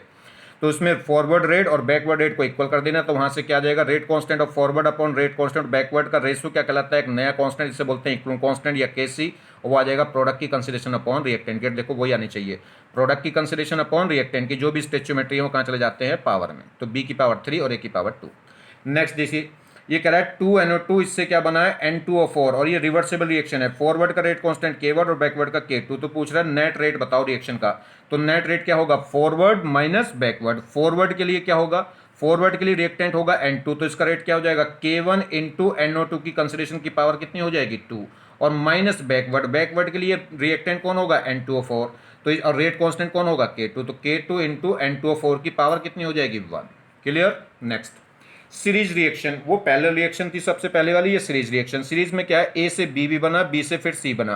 तो इसमें क्या होगा, देखिए बी का बनने का रेट पहले तो क्या होगा, बी ए क्या करेगा बी बनाएगा, और बी हाथों हाथ सी में भी घट रहा है। मान लीजिए ए ने बी के कितने मोल बना दिए 4, मगर इन 4 में से हाथों हाथ 2 किस में कन्वर्ट हो गए सी में, तो ओवरऑल कितने बने, ये 4 बने, और 4 बने थे 2 सी में कन्वर्ट हो गए, तो कितने रहे 2 रहे। तो कहने का मतलब है ए से बी बनेगा भी, मगर बी हाथों हाथ सी भी बनाता रहेगा। तो इसमें क्या होगा, ए से बी बनने का रेट कांस्टेंट K1 है और बी से सी बनने का रेट कांस्टेंट K2 है। ऐसे समझो जैसे इसकी इनिशियल अमाउंट कितना था A0, इसमें से t समय में कितना घटा x, तो इसका x घटा तो उसका कितना बन जाएगा x, मगर इस b का कुछ पार्ट हाथों हाथ c में भी कन्वर्ट होगा, तो ये x बन गया था, और x में से भी कितना घट गया ये y, और y क्या बन गया c। क्लियर होगी बात। तो यहाँ पे जो इनिशियल कंसंट्रेशन थी, अगर t समय पे मैं इनिशियल अमाउंट देखूं a का, तो वो क्या होगा 80। एक सिचुएशन ऐसी होगी कि इसकी भी कंसिडरेशन होगी, इसकी भी होगी और इसकी भी होगी। फाइनली क्या होगी रिएक्शन, फाइनली क्या होगा, ये 0 हो जाएगा, ये रह जाएगा, फिर क्या होगा, ये भी 0 हो जाएगा, फाइनली ये बन जाएगा। तो कुछ सिचुएशन ऐसी आएगी कि एक सिचुएशन पे ए की कंसिडरेशन भी होगी, बी की भी होगी, टी की भी होगी। तो इनिशियल कंसिडरेशन 80 यानी कि remaining consideration of A, remaining consideration of B plus remaining consideration of C. चलिए खैर, अगर मैं बात करूं rate of rate of disappearance of A, तो वो क्या होगा minus d upon D t से डिनोट करेंगे, और वो इजिकल टू क्या होगा इस वाले स्टेप से तो होगा बस, तो क्या होगा K1 इंटू रिएक्टेंट कौन है ए, तो K1 इंटू ए, ठीक, या कह सकते हैं ए टी कितना हो जाएगा, ए टी कितना हो जाएगा ए नॉट ई की पावर माइनस के टी, और के कौन है यहाँ K1। बात करें rate of formation of B, तो rate of formation of C, B का तो निकाल नहीं सकते, बी बन भी रहा है और घट भी रहा है, तो रेट ऑफ फॉर्मेशन ऑफ सी अगर निकालेंगे तो वो इस वाले स्टेप्स होगा, उसमें कौन इफेक्टिव होगा K2, तो rate of formation of C वो क्या होगा D C upon D T, वो इक्वल होगा, तो सी किससे बन रहा है, सी बनने के लिए रिएक्टेंट कौन है बी, तो आपके बी का लेंगे, और रेट कांस्टेंट कौन है K2, तो इस वाली इक्वेशन का, अगर सी की फॉर्मेशन पूछ रहा है तो ये वाली इक्वेशन लगा देंगे, और रेट ऑफ डिसअपेरेंस ऑफ ए पूछ रहा है तो ये वाली इक्वेशन लगा देंगे। तो इसमें क्या होगा बी का फॉर्मेशन क्या हो जाएगा, तो अगर सी का फॉर्मेशन हम देखेंगे तो वो क्या हो जाएगा, सी का फॉर्मेशन हो जाएगा K2 इंटू बी, तो सी के फॉर्मेशन के लिए रिएक्टेंट है तो रेट कांस्टेंट है K2, तो K2 इंटू बी। अगर बात करें नेट रेट ऑफ बी, तो बी का रेट क्या है, बी का रेट बी का फॉर्मेशन भी है और डिसएपेयर भी है, बी एपेयर भी हो रहा है और डिसएपेयर भी हो रहा है, तो जिस रेट से ए घट रहा है वो तो रेट हो गया बी के फॉर्मेशन का, और जिस रेट से सी बन रहा है वो क्या हो गया बी के डिसएपेयर का रेट, तो एपेयर माइनस बी के एपेयर का रेट माइनस कर देंगे सी के एपेयर का रेट, ठीक है, तो ए के डिसएपेयर का रेट में से माइनस कर देंगे बी के वो सी के एपेयर का रेट, तो वो क्या आ जाएगा नेट रेट ऑफ बी आ जाएगा। ये डायरेक्ट ध्यान रखना, डायरेक्ट फंडा क्या है, टी मैक्सिमम, बी की सिचुएशन, बी की कंसिडरेशन किस टाइम पे बी की कंसिडरेशन मैक्सिमम होगी, क्योंकि पहले तो ये ज्यादा बनेगा और घटेगा कम, मगर एक स्पीड ऐसी होगी कि बी बनना बंद हो जाएगा और सी वापस बनता रहेगा, तो एक सिचुएशन ऐसी आएगी कि इसकी कंसिडरेशन पहले बढ़ती जाएगी और फिर क्या होगी घटती जाएगी, तो पहले बढ़ेगी फिर घटेगी, तो कहीं मैक्सिमम आएगी, तो कह रहा है बी की मैक्सिमम कंसिडरेशन किस टाइम पे होगी, तो वो ध्यान रखना, ये इंपॉर्टेंट क्वेश्चन है, इस पर डायरेक्ट क्वेश्चन पूछ सकता है। तो टी मैक्स क्या होगा log K1 अपॉन K2 और upon K1 minus K2, K1 तो क्या है जो B के बनने का रेट है, रेट कांस्टेंट है, और K2 क्या है B के घटने का जो रेट कांस्टेंट है, तो log K1 अपॉन K2 और अपॉन क्या करना K1 माइनस K2, मतलब ये फॉर्मेशन का है K1 और K2 क्या है उसके डिसएपेयर का है। ये क्या हो गया time at which concentration of B क्या कह सकते हैं इंटरमीडिएट बिकम्स मैक्सिमम, ये वो टाइम आ गया जिस टाइम पे बी की कंसंट्रेशन मैक्सिमम होगी, इसे ध्यान रखना है, इंपॉर्टेंट क्वेश्चन यहां से बन सकता है।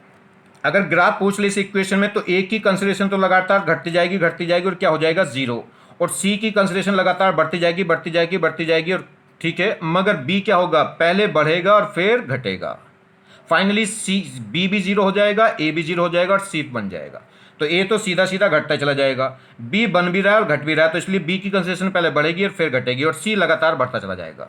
एक है टी एवरेज, टी एवरेज क्या होता है 1 अपॉन के का जो रेसिप्रोकल है उसे बोलते हैं टी एवरेज, और वो क्या हो जाएगा अगर के की वैल्यू फर्स्ट ऑर्डर से रखें तो के की वैल्यू होती है log 2 अपॉन टी हाफ, और टी हाफ पहुंच जाएगा ऊपर, तो ये हो गया टी हाफ अपॉन 0.693, इसे सोल्व करते हैं तो टी एवरेज निकल कर आता है, अगर हम क्या करें इसको सोल्व कर लें तो वो कितना आ जाएगा 1.4 टी हाफ, तो टी एवरेज क्या होता है हाफ लाइफ से तो बड़ा होता है, मगर डबल हाफ लाइफ से क्या होता है छोटा होता है, क्योंकि 1.4 है 2 टाइम्स नहीं है, तो ध्यान रखें टी एवरेज क्या होगा 1 अपॉन के, यह इक्वल आता है कितने टी अपॉन 0.296, इतना याद रखो बाकी तो आ ही जाएगा, ठीक है, और यह क्या वैल्यू क्या होती है 1.4 इंटू टी हाफ।